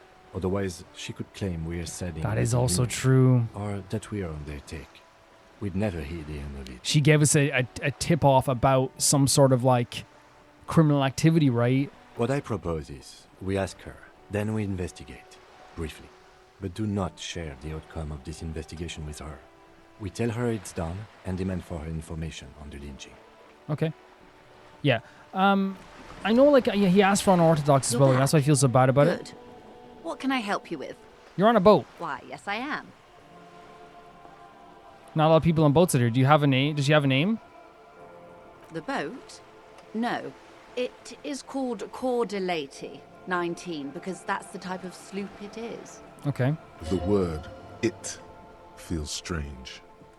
Such a beautiful boat deserves a proper name. A breeze ripples through the sails and tugs at your hair. Below, the sleek, fish-like shape of the hull parts the water. Beneath that, a resounding darkness. You're reminded of something. Or someone. So this somehow reminds us of something by looking at this boat. Cool, but your boat really needs a name? Okay. How about Cordelati 19? Why? She taps inside the boat and makes a hollow sound. Because it was manufactured in Revachol East by a company called Cordelati. And How its about the hull X? is 19 paces long. So are we thinking about, because remember they said at the start that there was someone in our life that left us. Are we thinking like we had maybe an ex-person in our life as well, and that's what it reminds us of in some way? How about Dolores? How about X something? The X something. The Ex, ex-wife. Thank you for the suggestion. I see the word has emotional resonance for you. For me, sadly, none. So I will stick with the factory name. Damn it. My We sloop? failed. I like it a lot. It's the eel's hips, baby. Great, that's an I'm interesting enjoying this phrase. part of the interview. It has so little to do with the murder we're investigating. I thought you said be off the wall. I really do, the lieutenant thinks. Is she thrown off yet? He's looking at the woman, assessing her. Oh, maybe he actually does like that. Let's see if we can say anything else. You seem rich. Can I have somebody? Is what you want to say, but it isn't that easy, is it? Why not? Look at that lady. Take a gander. Squint your eyes, bub. What lustrous A hair. well-kempt, yet tastefully short bob of It is dark very hair. tasteful. Despite the first hints of grey, she's elected to keep it au natural, shaped into a permanent wave, late 40s style. While dull orange pearls hang from her earlobes, red from the cold. Her light green eyes scan you, full of knowledge and worry. Wealth and all its possibilities. Yes, so? Now look at you. You Oh, Jesus, man, the misery-clad self-hatred. simian. Barely able to tie your own laces. Your armpits are lakes. A scythe of booze precedes you. Your hair sticks to your forehead, and your underwear feels uncomfortable. Oh my god, the underwear uncomfortable thing is like, that's... That to me, like, is like... Because again, I feel like... I know this sounds weird, but a good pair of underwear is so important. To me, I know it sounds weird, but I think you guys would agree, right? Something people don't talk about, but like it's like the baseline of the comfort of your outfit, right? Because then everything else after that like can come up with that as well. But like uncomfortable underwear, that feels so weird to even think about. You're poor as balls. You can't ask this person for money. You're too... Ashamed? I'm not ashamed. What does this feel? I never felt this before. I'm a goddamn working man. I'm not ashamed to lease some dough, as I should be, for even considering it. Let's say this. Why not? Let's lease some dough. Your little communism protects you from Jesus, this evil. dude. No. The more demeaning it is to grovel at her feet. This is so hard. Because again, it's like, it's us saying like, hey, we're working, man. We can ask for money. Like, we're feeling it maybe it might be more demeaning in that sense. Oh God, the lieutenant is here too. Do not dishonor He the asked me to be force. weird. He asked me to be weird. As I was saying, if there's any way I may be of assistance, please don't hesitate to ask. Can I have some money? Voila, you're doing it. He asked me to be weird. No, in fairness though, the lieutenant asked me to be weird by questioning, not ask for money. So I'm not going to blame this on Kim. Really put your back into it. Yell it from the top of your lungs. Should we try? Should we try to like? Okay, money. I'm sorry, I couldn't hear you. The wind is a bit strong. Could you repeat that? Can I have some money, ma'am? Of course. How much do you need? Oh, She's surprisingly nonchalant about this. Could it be that she somehow knows more about your predicament than she's letting on? so this is showing that she has studied us already. I'd like some rent money. That's a good sum. Not too small, not fantastically large. She reaches in her raincoat and pulls out a zip bag. In it, you see a paper's note arranged like black gills. She removes a few notes and hands them to you. The paper is cold and oily to the Even the touch. stuff, even the money she has is cold and oily to touch. Lady, we'll be back tomorrow for more hotel money. Whoa, whoa. Did you see how easy that was? Ask her for more. Toot toot. Train to money town. Train to money town. It would be dishonorable, and mine honor is my life. Can you eat honor? Are you an omnivore? Give me a break. Oh my god, we're so self-demeaning and like, self-damaging in a lot of So, ways. I hope I didn't just bribe you, officer. It may not be technically illegal under the Emergency Act, but still. I'm still getting my head around the whole money concept. You were just helping me out. I still want to talk with something else now. You bribed me, all right. I'm a little peon now. I'm an honorable policeman, one of the few good men in Revachol. I'm getting around, my head around this money concept. You're right, man, that donations are permitted under the Emergency Act, unseemly as it may be, as long as they are properly logged with the precinct. We don't have to log this. We don't have to log this. Which he most certainly will do. Now, how else can I help the RCM today, besides supplementing its salaries? Can we ask something else about the Of strike, course. maybe? No, we talked all Of about the course. strike. How Tell me about else? the drug It's trafficking. quite straightforward. Someone is using Terminal B to smuggle raw ingredients from the Samar and Isola into Revachol with the Union's blessing. Wild Pines has suspected it for years. Okay. Ingredients for what, man? Meth and dextroamphetamine, GBL, and various synthetic psychedelics. Honestly, it might be quicker to say what you can't make from the stuff. So let me get this straight. The materials from the Samara to Revachol through the terminal? Yes. After they clear the terminal, we lose track. The actual production is taking place at various sites in and around Jamrock Quarter, north of here. Okay. Wild Pine seems to be well apprised of the local drug trade, man. Do you mean to say the Union also produces the product? Sells drugs, I mean? We're in logistics. It's our business to know. And no. As far as the company knows, the Union does not produce it. They transport the ingredients for a cut. Okay. And you want us to investigate? Yes, but you won't get anything out of Evrat and the Dock Workers Union. Still, She raises her bony finger. every chain has its weak link. What do you mean? The lorries. Someone needs to move the ingredients from the harbour into the city. Once they reach Jamrock, they're distributed to a network of local manufacturers, well beyond our grasp. But in transit, they are vulnerable. Yes. So she wants me to investigate the people who are locked up there. Perhaps you've noticed that a number of lorries are tangled in a traffic jam at the roundabout just now. 110%. Interview the drivers who are still hanging about. One of them might be waiting for a crucial shipment. She gives you a knowing look. I'll be explicit. If you find this driver, I will share company secrets with you. That's huge. You'll be indebted to her, in a way. But one step ahead of the Union in another. Why didn't you come to RCM earlier? It's no coincidence the lorries are stranded like what it is. What proof do you have the Union's involved? Okay, I made up my mind about the smuggling investigation. Let's discuss something else now. This is a good question. I did. On more than one occasion. Apparently, there's some sort of inter-precinct disagreement about whose jurisdiction this area falls under. Okay. We know the company has launched its own probe into the union's alleged involvement. We also know it's come up empty. It's not just the RCM. No one's been able to find any hard evidence. Well, here's your chance, officers. And what proof do you have that the union How involved? do you think they're financing this strike? There are thousands of unpaid dock workers going strong for the 4th month straight. Wow. There was a shakedown of local businesses preceding the strike. Many were squeezed to bankruptcy to fund it. Are you serious? With all due respect to these desert cacti, the contents of a few cash registers cannot provide for 2,000 men. The local businesses can scarcely provide for themselves. So you think the strike is being funded with source ingredients for drugs? Precisely. Smuggled out of that very gate at night, most likely, then loaded onto lorries and driven to Jamrock. You simply need to find one driver who will open up to you. It sounds like she tried looking into it herself, though she's clearly not the type your typical lorryman would confide in. Okay. So she's very convinced that it is like, it's being funded by this drug ring. It's no coincidence the lorries are stranded there like that, is it? No. We asked East Motor Track to raise the drawbridge. The road company is a partner of one of our subsidiaries.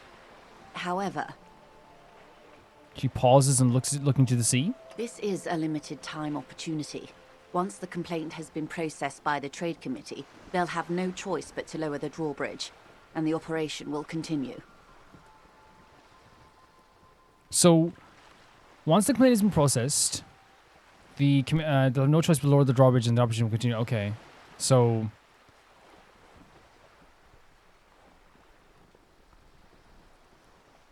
Okay. Thousands of litres of raw ingredients will pour onto the streets of Revachol. Not the east across the river, but the west. The vulnerable, the weary. Well, at least this solves one mystery. What is that, Lieutenant? Why I had to call East Motor Track and beg them to open a drawbridge for me. Ah. I'd wonder since I first drove in, on my motor carriage. So he had to deal with that as well. I am sorry for the inconvenience, Lieutenant Kisaragi, but we need them trapped here. This is a unique opportunity. So I'm sure you understand. It's not just the strike that's trapping them here. It's also, if I'm not mistaken, it's also what I'm reading into this is that there's also an effort to trap all them here because it is an opportunity. Once they move on, everything changes, right? Yeah. So as you said here, opportunity once the complaint has been processed, they have to lower the drawbridge and then all the ingredients will then pour into it. So yeah, the opportunity to keep them here is like what they want as well. Yes? We will take this case, pro the drive and see what it yields. We can say accept and just not do it, right? Excellent. According to my reports, there are at least 3 lorry drivers lingering near the roundabout. Hopefully one of them will know something. It may come to nothing, or it may just blow the case wide open. I can keep the drawbridge up for a few more days at least. You should have the time you need. This is what's very obviously like difficult as well. Meantime, let me know if there's any other way I may be of assistance. To me, that's all for now. Leave. Of course, Detective. Take care. This is what's so kind of difficult about this as well is that like what Kim said about this whole investigation is very true. This is one of those situations where like we are definitely becoming like a henchman for this lady in a way, right? She just gave us $100 and now we're going off like possibly to investigate like a drug ring. And it could have been something that would have still been very reputable, I feel like, if it's one of those things where like someone gave us a tip off of being like, hey, there is something happening here, can you investigate it? We can investigate it, right? And since it's related to the unions and stuff like that as well, and a possible connection to the lynching as well from her perspective again, because she has information on that too, we could use that as a way to say like, hey, we're just investigating this what's happening here. But the issue is, as soon as like she said that she like is like keeping the drawbridge from keeping them here like specifically, it feels like we are like 100% working together with her in this sense as well. Should we pay our hotel tab right now? Let's do it. He's gonna be so surprised. It was 100, wasn't it? Hello. Can I help you? About the money I owe. Yes. Have you got it? Yeah. Well. Sorry for the trouble. Great. Thank you, officer. That's all I wanted. Payment for services. It's fair as hell. It's so fair. He's not sorry about his behavior for your sake. Now that you have money, he really wants to make sure you're not angry with him. Wait, really? Like he's worried that we're angry with him? It's good you paid before 9 p.m., or your door would have been locked electronically. He taps his foot against the metal box installed in the back of the account. Please Star pay counter. for each night in advance, starting tomorrow. 20 real per Oh, that's so nice. Okay, we paid off like a debt, and we can now actually just like pay in 20 real I'll installments. take a room here too. Of course. Always happy to have officers from the RCM as guests. Anything else I can do for you? I saw. Okay, yeah, we're fine with that. So that's awesome. All right, that's a good feeling, right? There's advancement there too. We can level up also too as well. That's great. That's a great feeling. So we can start investigating this drug thing, or I do want to also try and get into the apartments as well, because while like I totally think it is a viable way of doing things, I also kind of like don't want to just work for this lady right away. You know what I mean? I want to like look at things from all perspectives and actually talk to the Claire twins as well. Not that I think they're going to be like the nicest people in the world, but I feel like it's important to get everyone's perspective because, you know, it's like talking to someone who is like a union, an anti-union representative. Oh, look at this. This is a wall on the side of an apartment building. Why am I looking at this wall? You have no clue. It's just a wall. So many walls all over Martinez. Okay. Weather-worn, cracked, their paint peeling. Because I have no doubt in my mind that there could be a... Oh, wait, they're like right here. I didn't even notice. The smoker up there could be witness talk to him. Yeah, I agree. It's like such a clear view. Can we talk to him directly from here? Oh, we can. You see a young man on a balcony nursing a cigarette. Love the term nursing His a cigarette. eyes have been following you for a while. Not looking for any trouble, officer. He says in a quiet voice, despite his his shirt hangs unbuttoned on his frame. That means he's probably used to the cold of this place. Why are you whispering? It sounds like you're already in trouble. No trouble for me. I just want to know what's going on here. I don't want to be seen talking to the gendarmerie, if that's okay. Understandable. I just want to finish my cigarette. Again, there's that low hatred for the police. We understand the reasoning. It's the god of cigarettes and youth. Ask him if he's got anything to spare. Ashley, the gendarmerie really needs you to talk. Reason to talk to you. Is it really that important? He asks, adjusting his shirt. Like a nervous cat, he keeps stealing looks at the neighboring windows. Because he's worried that someone's going to see him talking to the police, and that can be, again, a sign of a snitch. All right, but make it quick. Once I finish this cigarette, I have to run. Looks like you got a good view of the whirling backyard. Can you tell me anything about the hanging? I'd even go so far as to say that the view is a little too good, my dear gendarme. Do you have an estimate of when the body will be taken away? That's totally fair. We will remove the body as soon as possible. Now tell us, where were you last Sunday? Oh. You already asked me that, didn't you? Did you? No, not you two. Some more muscular type. Wait, what? So you thought a police officer already asked you? And when did you speak to this more muscular gentleman? Yeah, so someone was asking questions about what he saw. Last week? I don't know. Look. He looks around the old courtyard, an old patio and chairs, dead houseplants litter the scene. You didn't answer the question. What were you doing? So some other dude came along here and asked him questions about what happened here. I had a friend over. What kind of friend? It was my Sunday friend. Your Sunday friend? A Sunday friend. How intriguing. Makes sense. Friends are nice on Sunday. You don't have to work. You can just spend time with pals, watching rugby and drinking beer. I love we're making like a genre of a Sunday friend. What's your friend's real name? Did he see something? He doesn't reply, gesturing no with his cigarette. In the neighboring windows, you can see faint reflections of his silhouette. That's such a good way of putting it. From different angles. The idea, the possibility of like someone noticing him and like noticing him talking to people is they're talking it through like it's a reflection in the window, like that's who's seeing him. Someone hides behind a curtain. Yeah. Those windows have eyes, and those eyes are watching, spying on you. We were told that people are watching us, right? Can you tell me your name? My name? My name is Martin Martinez. Beautiful name. Martin Martinez. Good local name. Let's go with that. So we'll talk later, I guess, because we don't have much else we can say? No. We won't. Okay.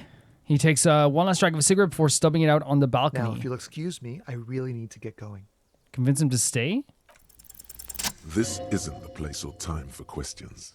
Who knows who might be watching from the distance? Yes. Hidden behind the curtain. And this is definitely something that's making me nervous. We'll ask you, hey, listen, lower your voice. I'm trying to make things okay again. Can we meet again somewhere else? For a moment, the man on the balcony seems almost vulnerable. Something moves in the depths of his feline eyes. What a description. Compassion and a hint of understanding. I am sorry, but I really don't have the information you're looking for. His voice is soft and deliberate. With a flick of his wrist, he sends a cigarette, but sailing over the rail. Hold on. What's that? For a split second, his hand lingers, as though gesturing towards a stone placed right next to the front door. Oh? It's a sign. Wait, like a key under a rock? Good luck with the investigation. Possibly? Very interesting. He points at a stone by the front door, which again I would assume is key under a rock. There's a stone right there. He's gone.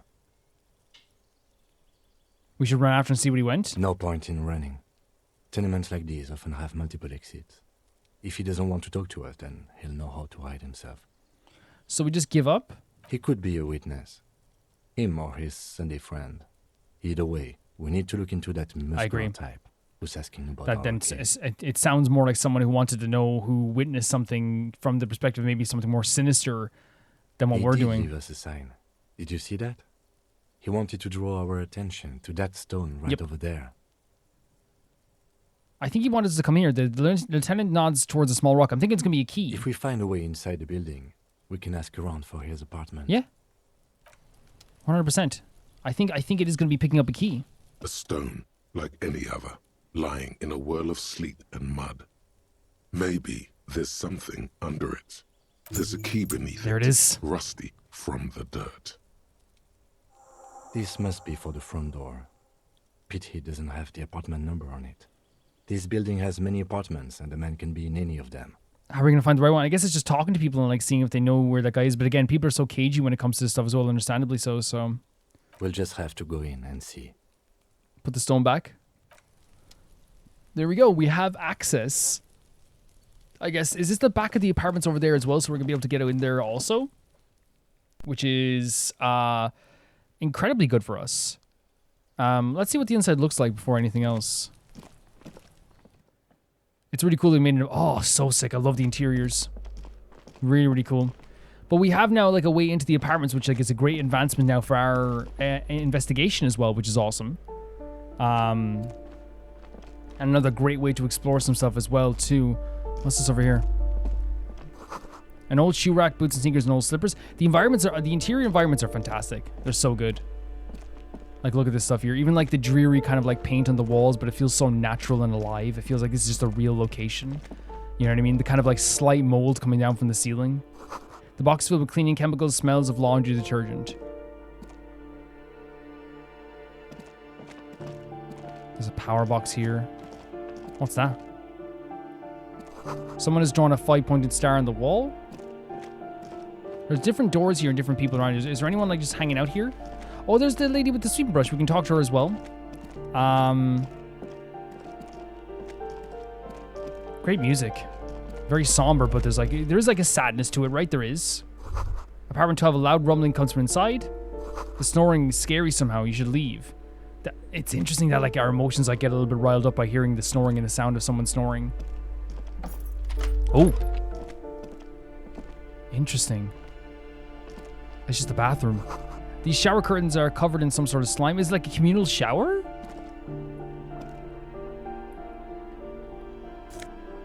Oh, yeah. No problem. It seems like a communal shower of some kind, which is not uncommon. Like, I know, like, I've seen, like, videos of, like, New York apartments that are much smaller that have, like, a communal, like, bathroom or something like that as well. I'm not just saying that's like... Oh, glasses? Flip glasses? So can we put them on? Oh, yeah, we can also level up if we want to as well. Should we level up our endurance?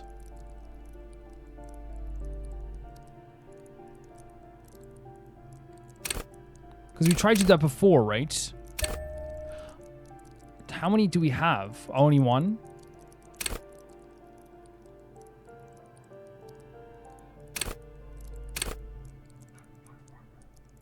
We can revert, but yeah, that's fine. Yeah. Should we talk to the lady over here really quickly? See what she knows? Run in there. You're under arrest! You're going down, lady. It's time. Give me a moment. An elderly woman is cleaning her broom. Her knuckles white as bone. She seems to be having a difficulty breathing. The cold never does any good for my bronchitis. Oh, okay. That's not good at all. I hope you're getting. I know you have a jumper on, but like that's not good. That's not good. Not good working conditions. This woman's health is failing her. There's not much to do. Not in this damp. Should I call a doctor? I'm fine. Fine. Don't you worry about me. This is very that generation. It's not that they won't complain. It's that when the attention is kind of put on the idea of like it's like I feel like a lot of that generation sometimes do like a bit of attention, and then when the attention is put on them, they kind of like go, hey, don't talk about my illness, because again, I think they don't want to be sometimes don't want to be a bother, you know. You're still worried. It's very yeah. I'm not saying that generation is nice, but by the way, all the time there's like a lot of really, in fact, like my own grandmother always talks about how like her generation, she's like, there's so many rude old people, and it's like, you know, we always smile because we're always like, you're old too, but it's kind of nice that you acknowledge that there are a lot of rude old people. You know? And she's like, I remember once she's like, I got on the train the other day, and like there was somebody like older people thinking that they have the right to like get on first, and it's like, you're so cool. And she says it was just vitriol, you know. Now, what do you want from me, policeman? Who are you? I'm no one. Just an old woman who cleans these That's not no one. You're like the backbone of any location. Like people underestimate people who clean locations. Like they are like the backbone of any location. If cleaners stop cleaning, the whole world falls apart, like legitimately in terms of like a commercial sense, right? Like, yeah, there's a situation where you could be like, well, people survived without cleaners before, you know, like modern times, but like now that we live in a modern era, like, you know, you can't go into a store if it wasn't cleaned. You can't go into like a place, you can, but like you're talking about like a whole thing just gets absolutely, I'm talking about street cleaners, everything, like it just falls apart. Do you live here? If you could call it living. She spits on the floor while wiping off with a broom. Upstairs, right next to the coal room. Next to the coal room. It's barely bigger than a closet. But I don't complain, no. I have my bed and my aching bones to keep me company. And that's all I need from this world. So you just, is there anything, like, doesn't sound like it's like a place for like recreation, this place, does it? And all she gets, too. The coastal wind beats down hard on the coal room door outside. Splashes of waves make the balcony slippery. And also, if you have aching bones, the cold weather affects it very much so. I have a injured knee from when I was younger, and like every single winter, I can feel it, you know? It definitely, you can feel it right away. And that's just my knee. You can imagine like if you're older and your bones are like more, you know, susceptible to that. I'm looking for Martin Martinez. Oh, you'll find plenty of Martins here. Okay. Don't you worry. She smiles with a gap-toothed smile when she hears you mention the name. What do you mean? I wasn't joking. I'm looking for a real person named Martin Martinez. He told me his name is Martin Martinez. T-brain. Someone played a trick on you. Martin Martinez is a Oh. name for anyone who comes from Martinez. I should have realized like that. Jim Jamrock or Raoul Ravachol. That's very smart. Oops. You really didn't get the joke there. It is a way of like, because again, that guy was keeping up appearances, right? He didn't want anyone to see him talking to the police, and then if anyone heard him and they hear him say that name, it's like, oh, he's not cooperating with them, right? That's the first thing they'll hear. I thought it was obvious. Anyway, officer. I just didn't pick up at the time. The witness's name. I just didn't pick it up at the time. How about a young male in his mid-20s, a dark hair, skinny build, a smoker on the balcony to know where he lives? Yes. I know who you mean. The scrawny boy who's always smoking like And of course, an old lady would notice this. She looks the other end of the hallway. Somewhere in the building, a child starts crying. You hear a radio tuned to a talk show and someone taking a shower. What's he in trouble for? No trouble. I just want to talk to him. You know where he lives? Talk? Oh man, her poor little cough. She squeezes. Clean lady starts laughing, but it turns into a violent coughing spasm. She squeezes her broom, trying to catch her breath. He lives upstairs in room 28. Thank you so much. Go to the balcony. It's one of those doors there. He's usually home in the evening. She points to the east. He's usually home. Yeah. Thank you. Thank we you should so go much. check out his apartment on the balcony. See if he's home. Yep. No, thank you so much for that as well. She seems like the type of lady who, like, you know those people who, like, is very harsh and is very honest. But whenever you go, when you go to like a cleaning lady in a hospital or a cleaning lady in any place, or like even like someone who like is the caretaker of a location, they've been there for years.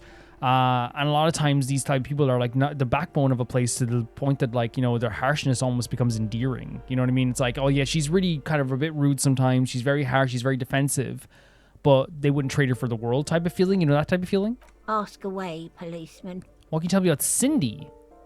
The artiste? Nothing I can do about her, I'm afraid. She ruins the walls faster than I can clean them. Still... She leans on the broom. She leaves an old lady to her business. More than I can say for others. So there's like a little bit of respect for Cindy, because it's like, at least Cindy doesn't like bother me. At least Cindy's letting me do my thing. That's all, thank you. She mumbles some kind of a response, then hacks something into her handkerchief. Oh no. She's not doing good. She's definitely sick. It's very clear she's sick. There's the balcony. We can get to the balcony there as well. The exit's right here as well. That's the door remember that was the door she like blocked off, I guess. So that means Cindy would be towards this balcony as well.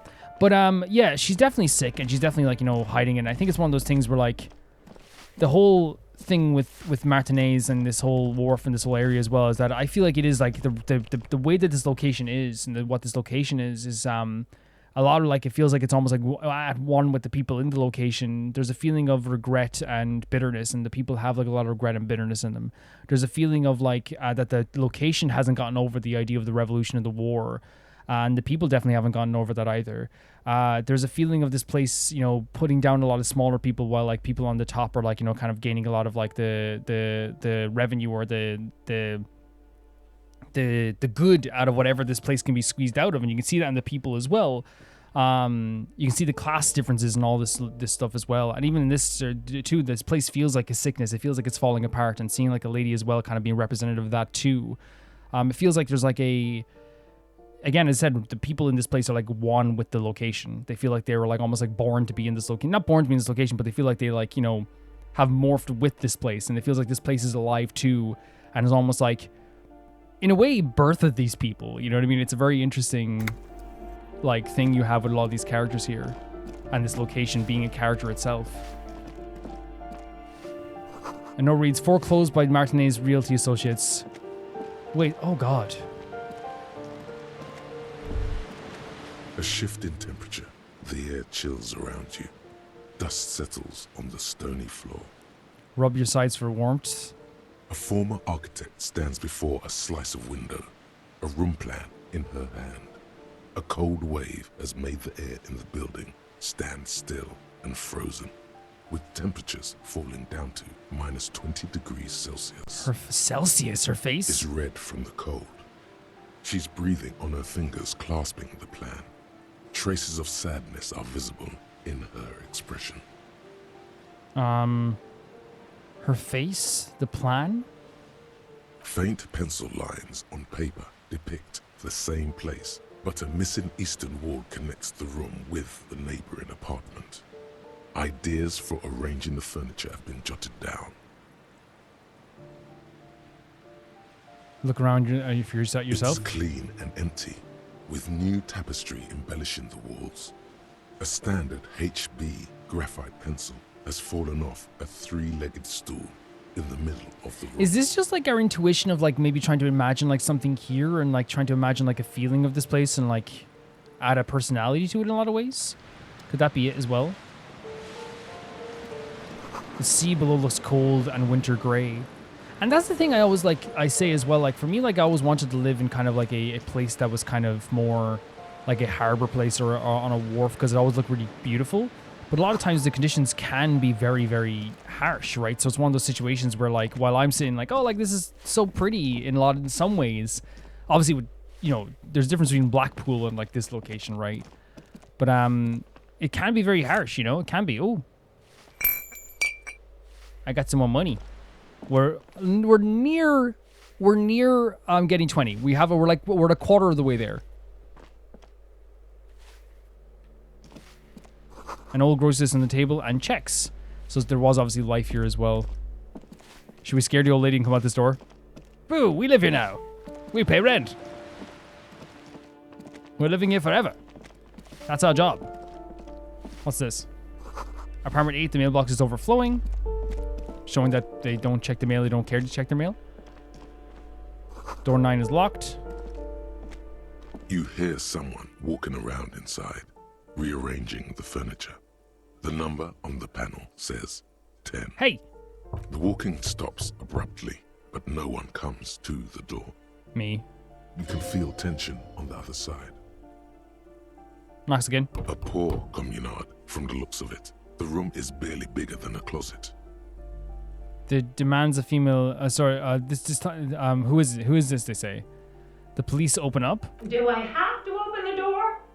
You hear the clacking of heels. The other side walks over to the door. Her tone is now getting defensive edge. Do you have a warrant? I'm not obligated to open the door if you don't have a warrant. Let's go. We don't have a reason to get inside that apartment. 100%. Yeah, no, you're exactly right, Kim. Like, she has every right to say that we don't have a warrant. So, okay, let's maybe go check on... Let's go to the balcony. Is it this balcony they want us to go to?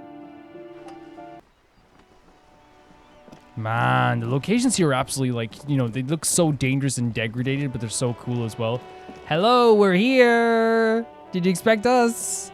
Ooh, the piggies have learned how to saunter up staircases. Thank you. I didn't think you could do that with hooves. Yep.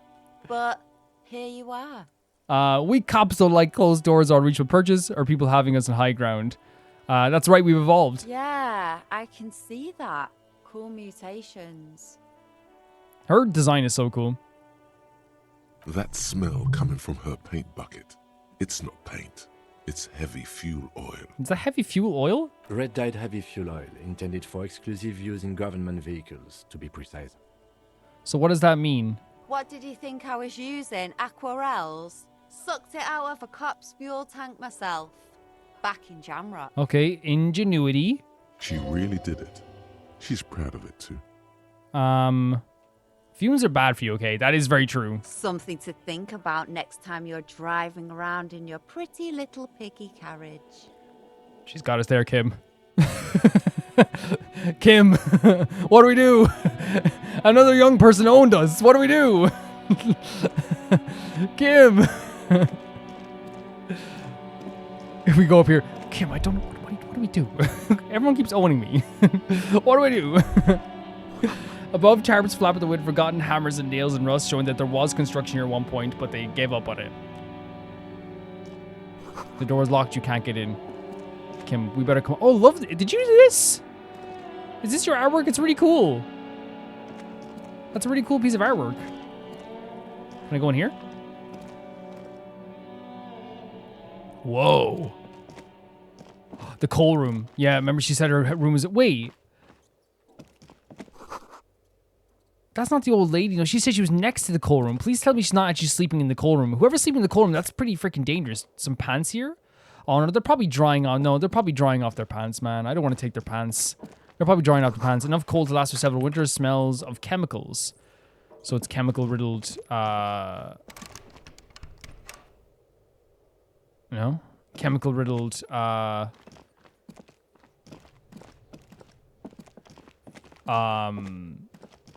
coal. Yeah. Whoever's sleeping in there, man, not good. So maybe it was a different... Yeah, it was obviously a different balcony we had to go to as well, so maybe it's on the other side.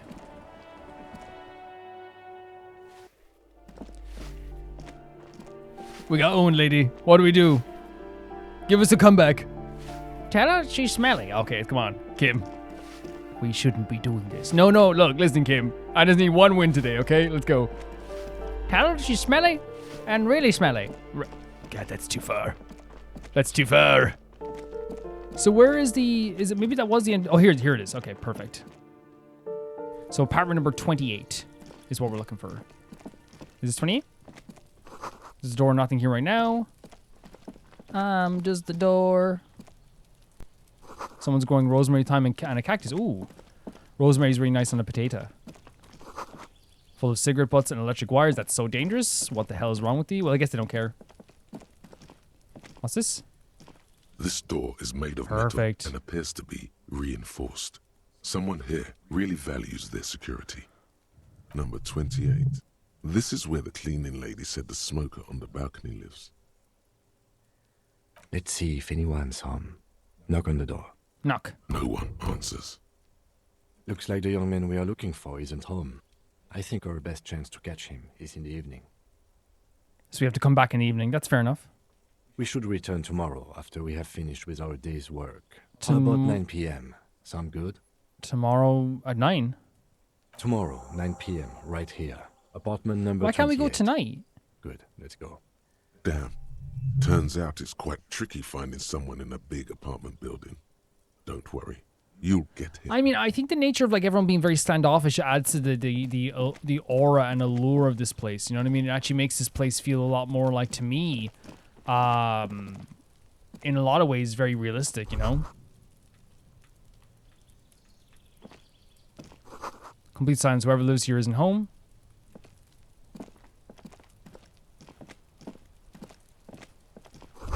Door to apartment 30.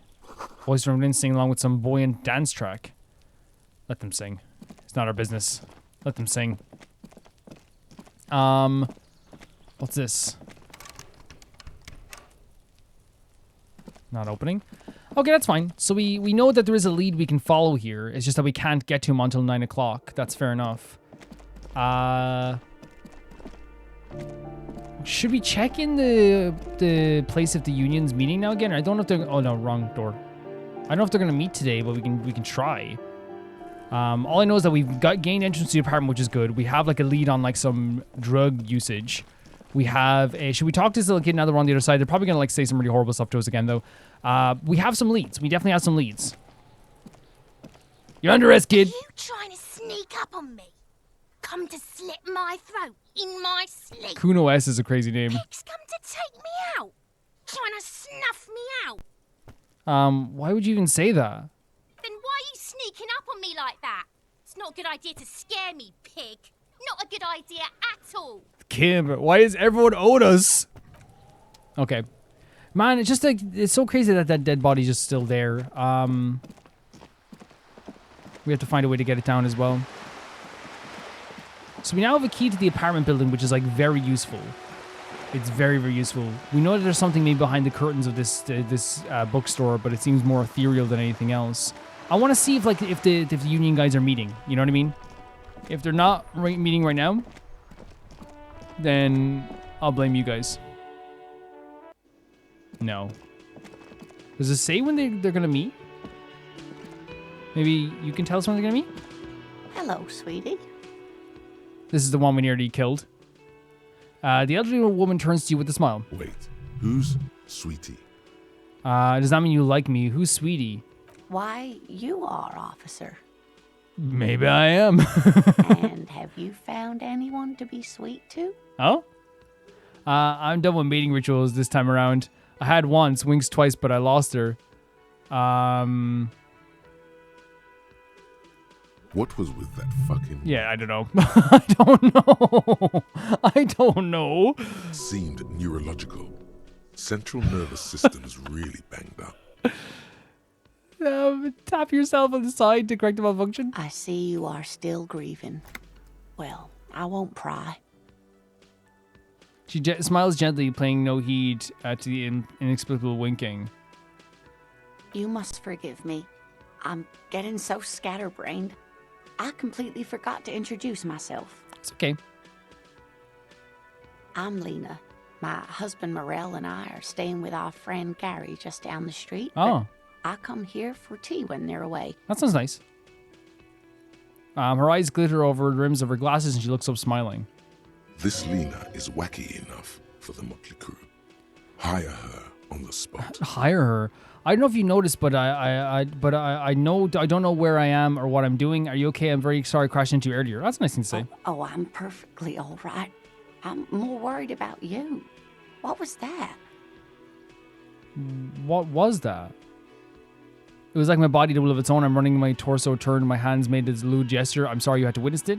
Don't beat yourself up over it too much, dear. People do strange things when the old fight or She's flight so kicks nice. in.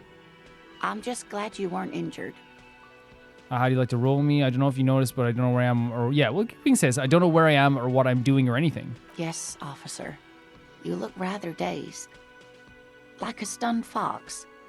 But surely things can't be that bad. Her eyes follow some of your movements with some concern. She won't judge you, no matter what you say. Okay. Yeah, she seems like a very nice person.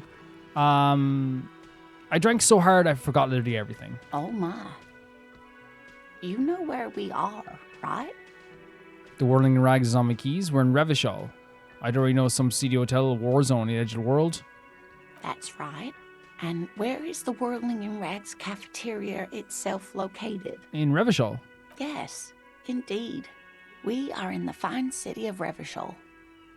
I don't know what kind of city. Well, I don't know diddly squat about Revachol. What kind of place is this? How would I even begin to tell you? Her gray eyes widen. Revachol is the most beautiful city in the world.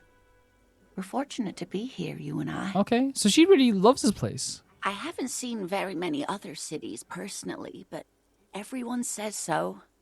Revachol is a rare jewel. This city used to rule the world, though it has seen better days. There's a pause as you study your expression. You must look quite lost. Because we've seen this location as like a very degraded, almost falling apart, bitter location, but there's people here who clearly still have a romantic view of it. Speaking of history, you know what year it is. Is it? Yes? Is it 51? I think 51 sounds right? That's right, dear. How splendid. Here, take this pen. Knowledge should always be rewarded. Thank you. Her relief is palpable. She was getting pretty worried about you. Okay. There, but now she relaxes her shoulders. That was really centering. I can tell that this is taxing for you, so I'll just ask one more question. What regime are we living under? What mode of government? Democracy? Nope. Sadly not. Oh. Revachol is what's called a zone of control, under an alliance of foreign powers called the Coalition. Post-war.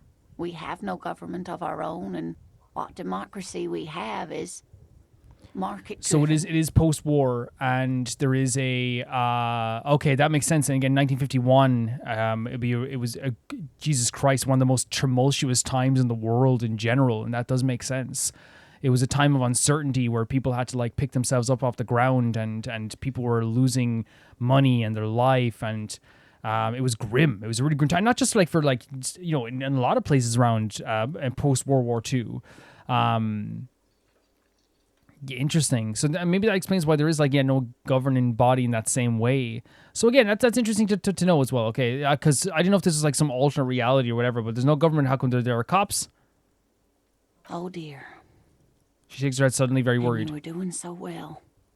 There aren't any cops in Revachol, not in the traditional sense. The status of law enforcement has been a complicated matter since the revolution. Okay.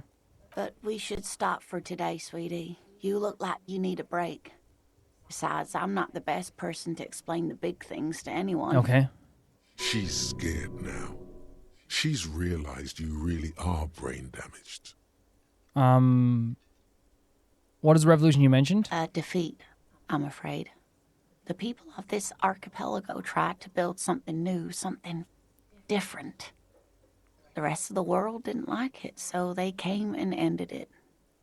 This was 42 years ago. So there was so do we know that was 42 years ago? It was an aim to do something different for their lives, but it was snuffed out. What does that have to do with there being any cops? It has something to do with everything. I really don't know how to explain it better. It changed their lives forever. I'm just a poor woman, she thinks. What do I know of these things? Who could tell me more? How can I help you? Someone more educated in sweeping matters. Maybe you should ask... Kim? No. I'm not an encyclopedia. I won't be a guide either. I'm a detective. Fair enough, he knows his worth. Of course. Then I don't know. Someone rich, maybe? Wealthy people are educated. Though I don't know where you would find a wealthy person in Martinez.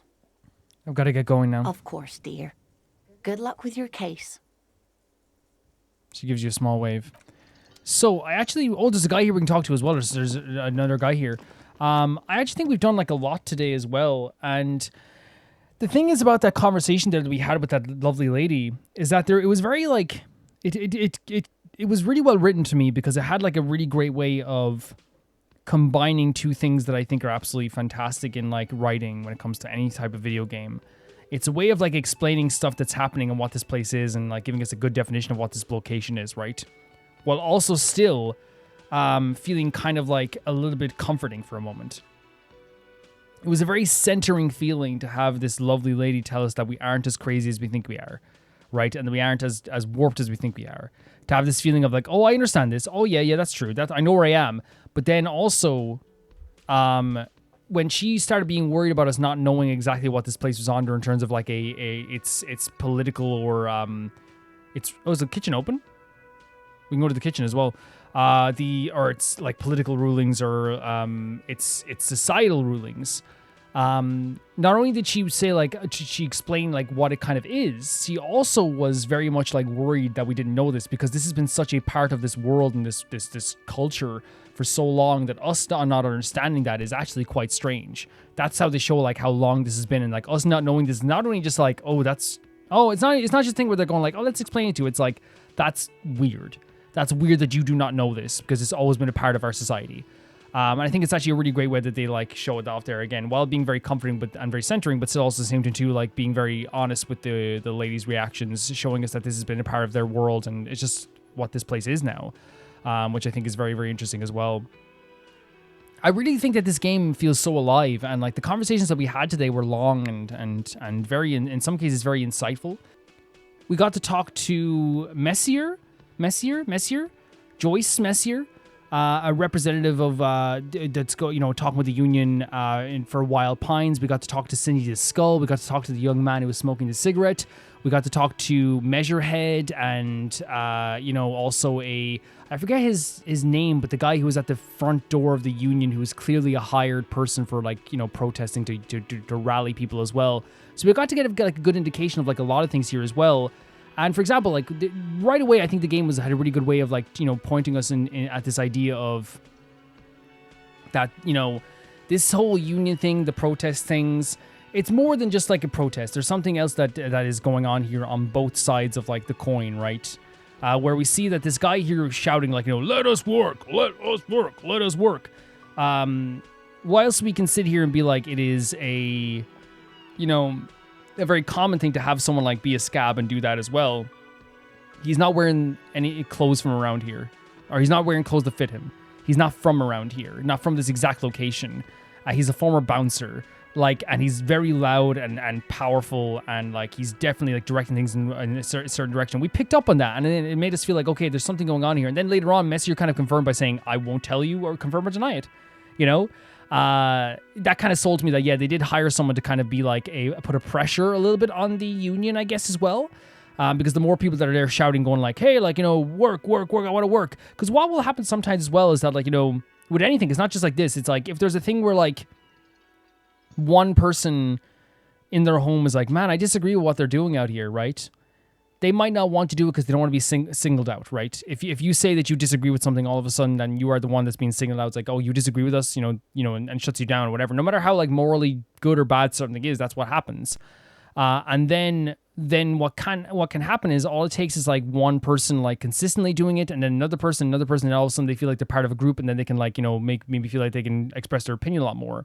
And that happens in everything. As I said, it's not to do with morals or anything like that. It happens with anything in culture. It's the same thing with like bullying in schools, where like one person won't stand up to the bully because they're worried that they're going to get signaled out. But if like 10 people stand up to the bully at one time, they're like, or say like someone big and tough stands up to the bully, then they might feel more inclined to join in and stand up to the bully. I'm not saying the unions are the bully, by the way. I'm just saying like this is social things, right? It happens in every single social situation and life situation, that people are sometimes afraid of being singled out. So having one big tough guy who is very tough, who looks scary, shout up at the doors like, yeah, we deserve a right to work, it might embolden the people who also feel that way here in Martinez to also join up with that idea. And then that's why you hire someone like that to put pressure on that as well. And we also got a good insight into like Measurehead, which is the guy who was on top of the building there. And again, I think the Measurehead is such an interesting character because he he is like this, he is like a purely a racist, like he is. But it's so interesting that like he's one of those things where, as we said, like if someone was like saying, recounting like the bad things, like, you know, like white people did throughout history, you're not going to sit there and be like, that's so dumb. Why are you saying this? Why are you recounting actual history? You know, you're not going to say that. But it becomes very clear, like through the conversation, that he's very much a person that is,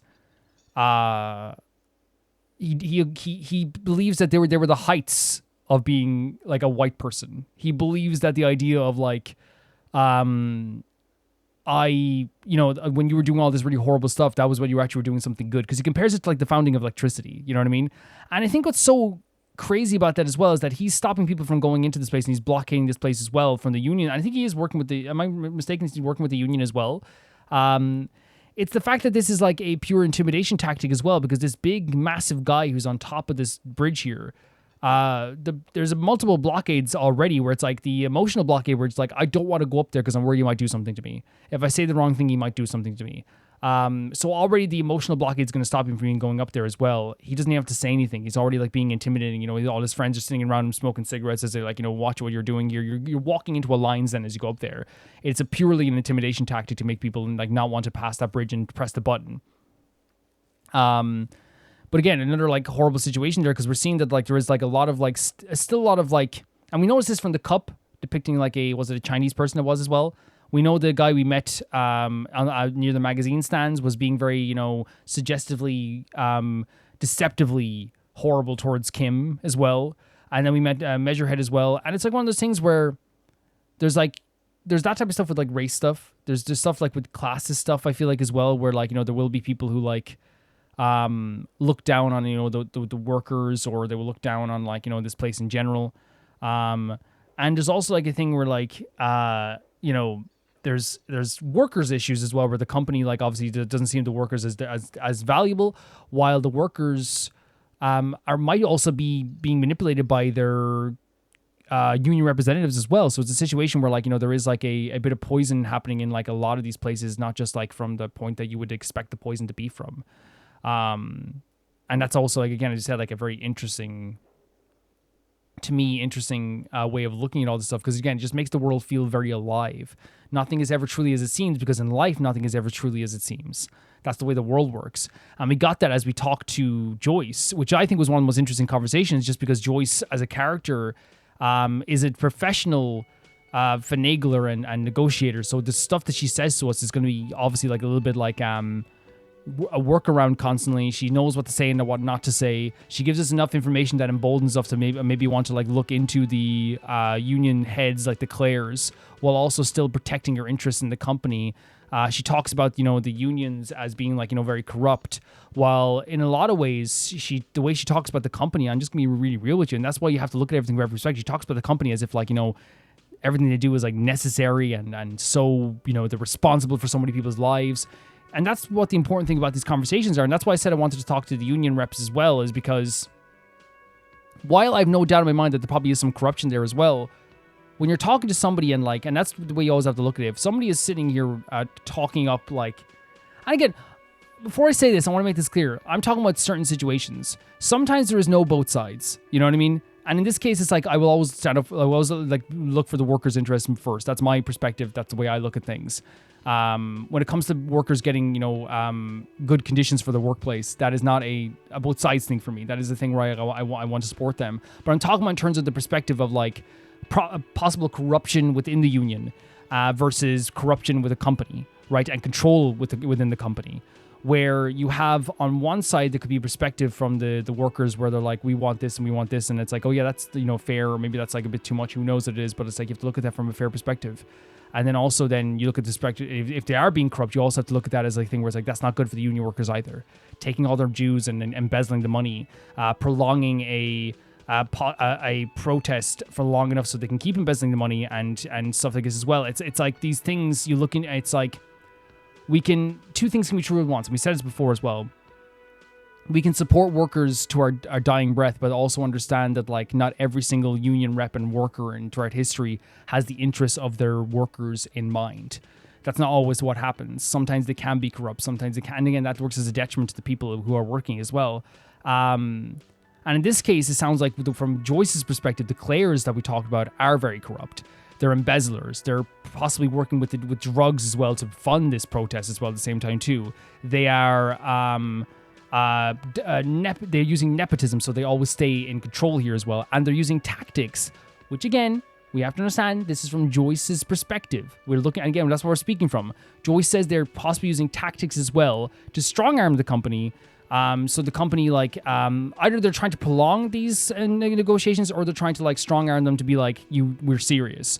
By getting rid of the original negotiator and the original representative that was for Wild Pines, it's a way of, like, showing how serious they are, but also it could be a way to delay things too, right? If they want to delay things for as long as possible and hold out for as long as possible, which they have since December. It's now what?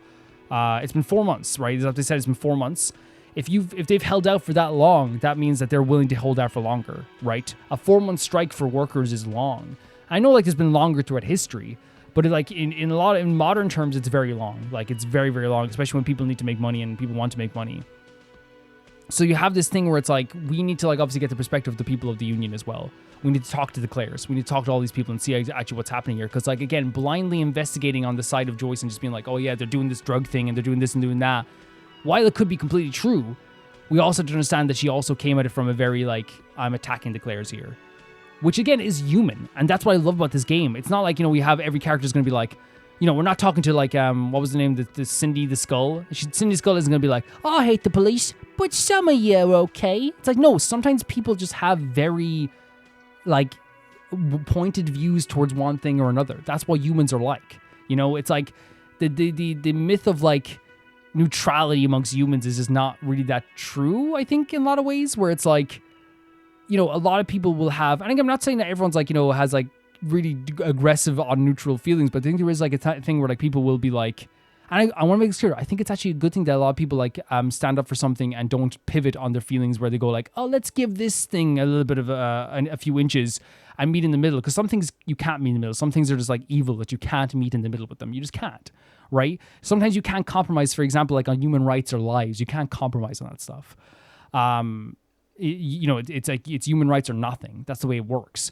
But it's not nothing. You know what I mean? It's human rights are like, we're going to fight for the human rights. But it's like, that's what humans are like. So this idea that Cindy the Skull is like F cops and there's like, that's like her perspective.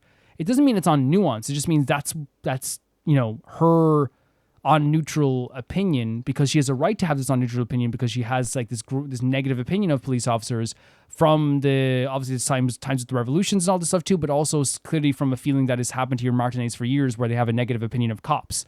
And just the same with Joyce. Joyce, who talks so badly about the Clares, but talks so highly about the Wild Pines, and what they do for this place. You have to take it with a grain of salt, but also appreciate the story writing that we are meeting biased people. And again, I talk about my English class when I used to do English projects and history projects, like, and stuff like that too. I remember, like, my English teacher would always do that, where he'd be like, sometimes a biased viewpoint is just as important as an unbiased viewpoint, in terms of documentation, because that's fun. That's a great part of, like, documenting stuff and, like, sourcing stuff, because you can then talk about how it is a biased view, and that is still information. It's like a person being biased shows a significance in some ways that isn't probably known right away, where it's like, you can say, like, oh, I didn't get any information on this person because it's biased, but that is information. The idea that we know that there is someone who is, like, biased in favor of the Wild Pines shows that there is this, like, representative that is against the Clares, doesn't like the Clares. That shows their intent, their emotions, and their personality. Yes, it's not information that is totally pure and clean and pristine, but it shows who they are as a person, what they're willing to represent, and what they're willing to protect and fight against. That is still information, even if it's a biased view. And it works so well with that sense as well. Like, and it's the same thing with, like, I read a book years ago that was a historical document on this political leader, and this book was so biased towards this political leader, and it was like talking about how, like, you dodged bullets and stuff like this as well. Like, it was like it was like, this guy's awesome, and what's so interesting is, like, I remember I said it to, like, like my history teacher. I was like, hey, like, this is, like, is it okay if this is biased? And he's like, yeah, dude, all you have to do is document that it's biased. And it's the same thing here. It's like, we get information here. Yes, it's not pristine. It might be true. It might be completely factual, but we can know it in our heads. Okay, she gave us information. She gave us a lot of stuff here. Could be biased, but that's still information. it's still acknowledged to know that there is like bias here as well. Just the same thing with like Cindy DeSkull being so aggressive towards police officers. We can't just sit here and be like, we're not going to get anything out of her. That's just such a skewed perspective. But that's her. That's who she is. We know more about Cindy DeSkull now. We know more about the nature of how people look at us as well. We know more. The same thing with the guy who's smoking the cigarette on the balcony. We know more about this place now because he wouldn't even look at us properly because he saw the shadows in the window. People like, is he talking to the police? You know what I mean? We learn more about this stuff from their like. I think I'm not talking about it's always biased, but I'm saying in terms of their personalities. It doesn't always have to be information that is like so productive in terms of an investigation, but it will be productive in some sense to understand like, you know, oh, they don't want to talk to us. Okay, now we know we have to maneuver around and try a different way and talk to them. We know Cindy DeSkull will never give us the time of day. Okay, maybe we can find some other way around that as well. We have to use these biases that are born from, you know, growing up here to our advantage in some ways and work around them. That is information. You know what I mean? I know like it's one of those things where like it's probably I'm being like a broken record here, but I just think it's so interesting and makes the place feels so alive talking to these characters. And it is an interesting thing, right? The idea of like us doing like a drug thing and a drug bust. Us talking to Joyce and Joyce giving us information on like the Claires and thinking about the Claires is such an interesting thing too. Like I'm sitting here being like, I can't wait to talk to them. Because while, again, they, from Joyce's perspective, seem like really awful characters, they could also be some of the most interesting characters we don't know. We could talk to them and we can get a perspective. It's like, oh my God, that's so great. You know, again, we don't have to agree with everything they say, but we can sit here and be like, oh my God, I know more about them now. You know, and again, even if we get it wrong, it's like, I'm still, you know, siphoning through, and that's why it's so fun. Ascertaining what these characters are saying, what do they mean? Now getting excited about the idea of maybe talking to these characters. And even stuff like when we were talking to the guy with the cigarette, he knows something for sure, right? There's someone else who was like possibly talking to him about like what he knew as well. But he's, you know, a very realistic way of doing it is he was like, can you move the body? Because it's unsightly. It's something he doesn't want to see. Again, it makes his place feel so freaking real. It's so cool in that sense also. It's a really fantastic, alive, breathing game with characters that like you get excited to talk to because again, like it's kind of like, can I make a comparison here? It's kind of why I love Ace Attorney, the Ace Attorney games, because sometimes talking to a character and understanding what they hate and dislike and they won't always tell the truth is just as fun as getting someone to tell the exact truth, because then you have to work around it and it's so fun and you have to find something in the middle there. It's so fun. It's so fun. It's really, really fun. And I really like what they've done with this like story and the characters. The characters are like the biggest strength in this whole story as well. It's really, really strong. Also. But yeah, there is a culture here that obviously is against police officers. There's a culture here that's like very revolutionary. There's obviously still hurt by the revolution and still like, as I said, they're still picking up the pieces, it feels like too. If it's post World War II, like if this is not an alternate reality, we're 6 years after World War II ended. The whole world was in like disarray. The whole world was like picking up the pieces in different ways. And some places like were way worse off than others. So there is like a situation where like people were like in a very like tough situation and people were trying to work together to make that better. So obviously that is like another thing you're feeling the effects of too. As I said, this whole town has a bitterness that it's felt with the people, but there's a hopefulness held in some people too. And some people see it as a romantic place as well. Some people still see this as amazing. Some people hold on to the hope of what this place used to be. This place where they tried to make something out of it. And you can see it in all the people as well. But what we have going forward now in terms of our leads, talking to the man with the cigarette at 9 o'clock, talking with the Claires, investigating possibly the drug stuff, finding our badge possibly as well. We could do that too. Joyce as a character being possibly biased, but also knowing more about us than we know already. And she does know something about the lynching that we can talk to her about as well. There's still the curtain in the bookstore. There is there's still a dead body hanging up. There's still a thing where we can't get into the docks yet and talk to the workers in there. There is a connection possibly with the lynching and what's happening with the strike, because she did connect it when she was talking about it. There's so many different leads we can get to, and I'm so excited to get those as well, guys. If you want to see these videos early, guys, you can see them on YouTube members or on Patreon, and that is the €1 tier, or whatever it is in your currency as well. And in terms of this time slot, which is the Tuesday, Friday, Sunday time slot, at 11 o'clock Irish time. Usually 10 out of the 12 videos in these time slots are early. The 2 videos every 2 weeks on the Tuesday are not early, sometimes not early, because what happens there is that there is a Room Reacts, which takes quite a bit of time to record, so I don't usually have time to record the episode in time for that time slot. So usually it just comes out on time for everybody, public and patrons and YouTube members. But about 10 out of the 12 of these videos and these time slot are actually early as well. If you want to see your name go by in the text credits, which is going by right now, that's the Chunky Baby Gangsta tier, and that is €10 on YouTube members and Patreon, and you get your name in every single video as long as you're pledged to YouTube members and Patreon. You get your name in the text credits going by every single video. And if you want to hear your name be read out every single video as a verbal shout out, that is the I Can Never Repay the Baby Gangsta tier at €15, the highest tier on YouTube members and Patreon, and you get your name shouted out every single video as well. I want to say thank you to the patrons first at the highest tier, that being Typharo2, Jamie Bull, Janet Banana. I want to say thank you to the patrons first at the highest tier, that being Typharo2, Jamie Bull, Janet the Banana, The Ghost of Inazuma, Felicius Felix, Yuled, Anusta, Yassassin, True Peanut Butter, Peter Chelson, Leon, Heike Sparian, Neo Showerite, Leah 200, Malcolm Kunde, Axler21, and the highest tier of my YouTube members, Blasco, Lucinagi, and brand new member at the highest tier, Shen. Thank you so much for joining, Shen. It means the world. I'll see you guys very soon. Bye-bye.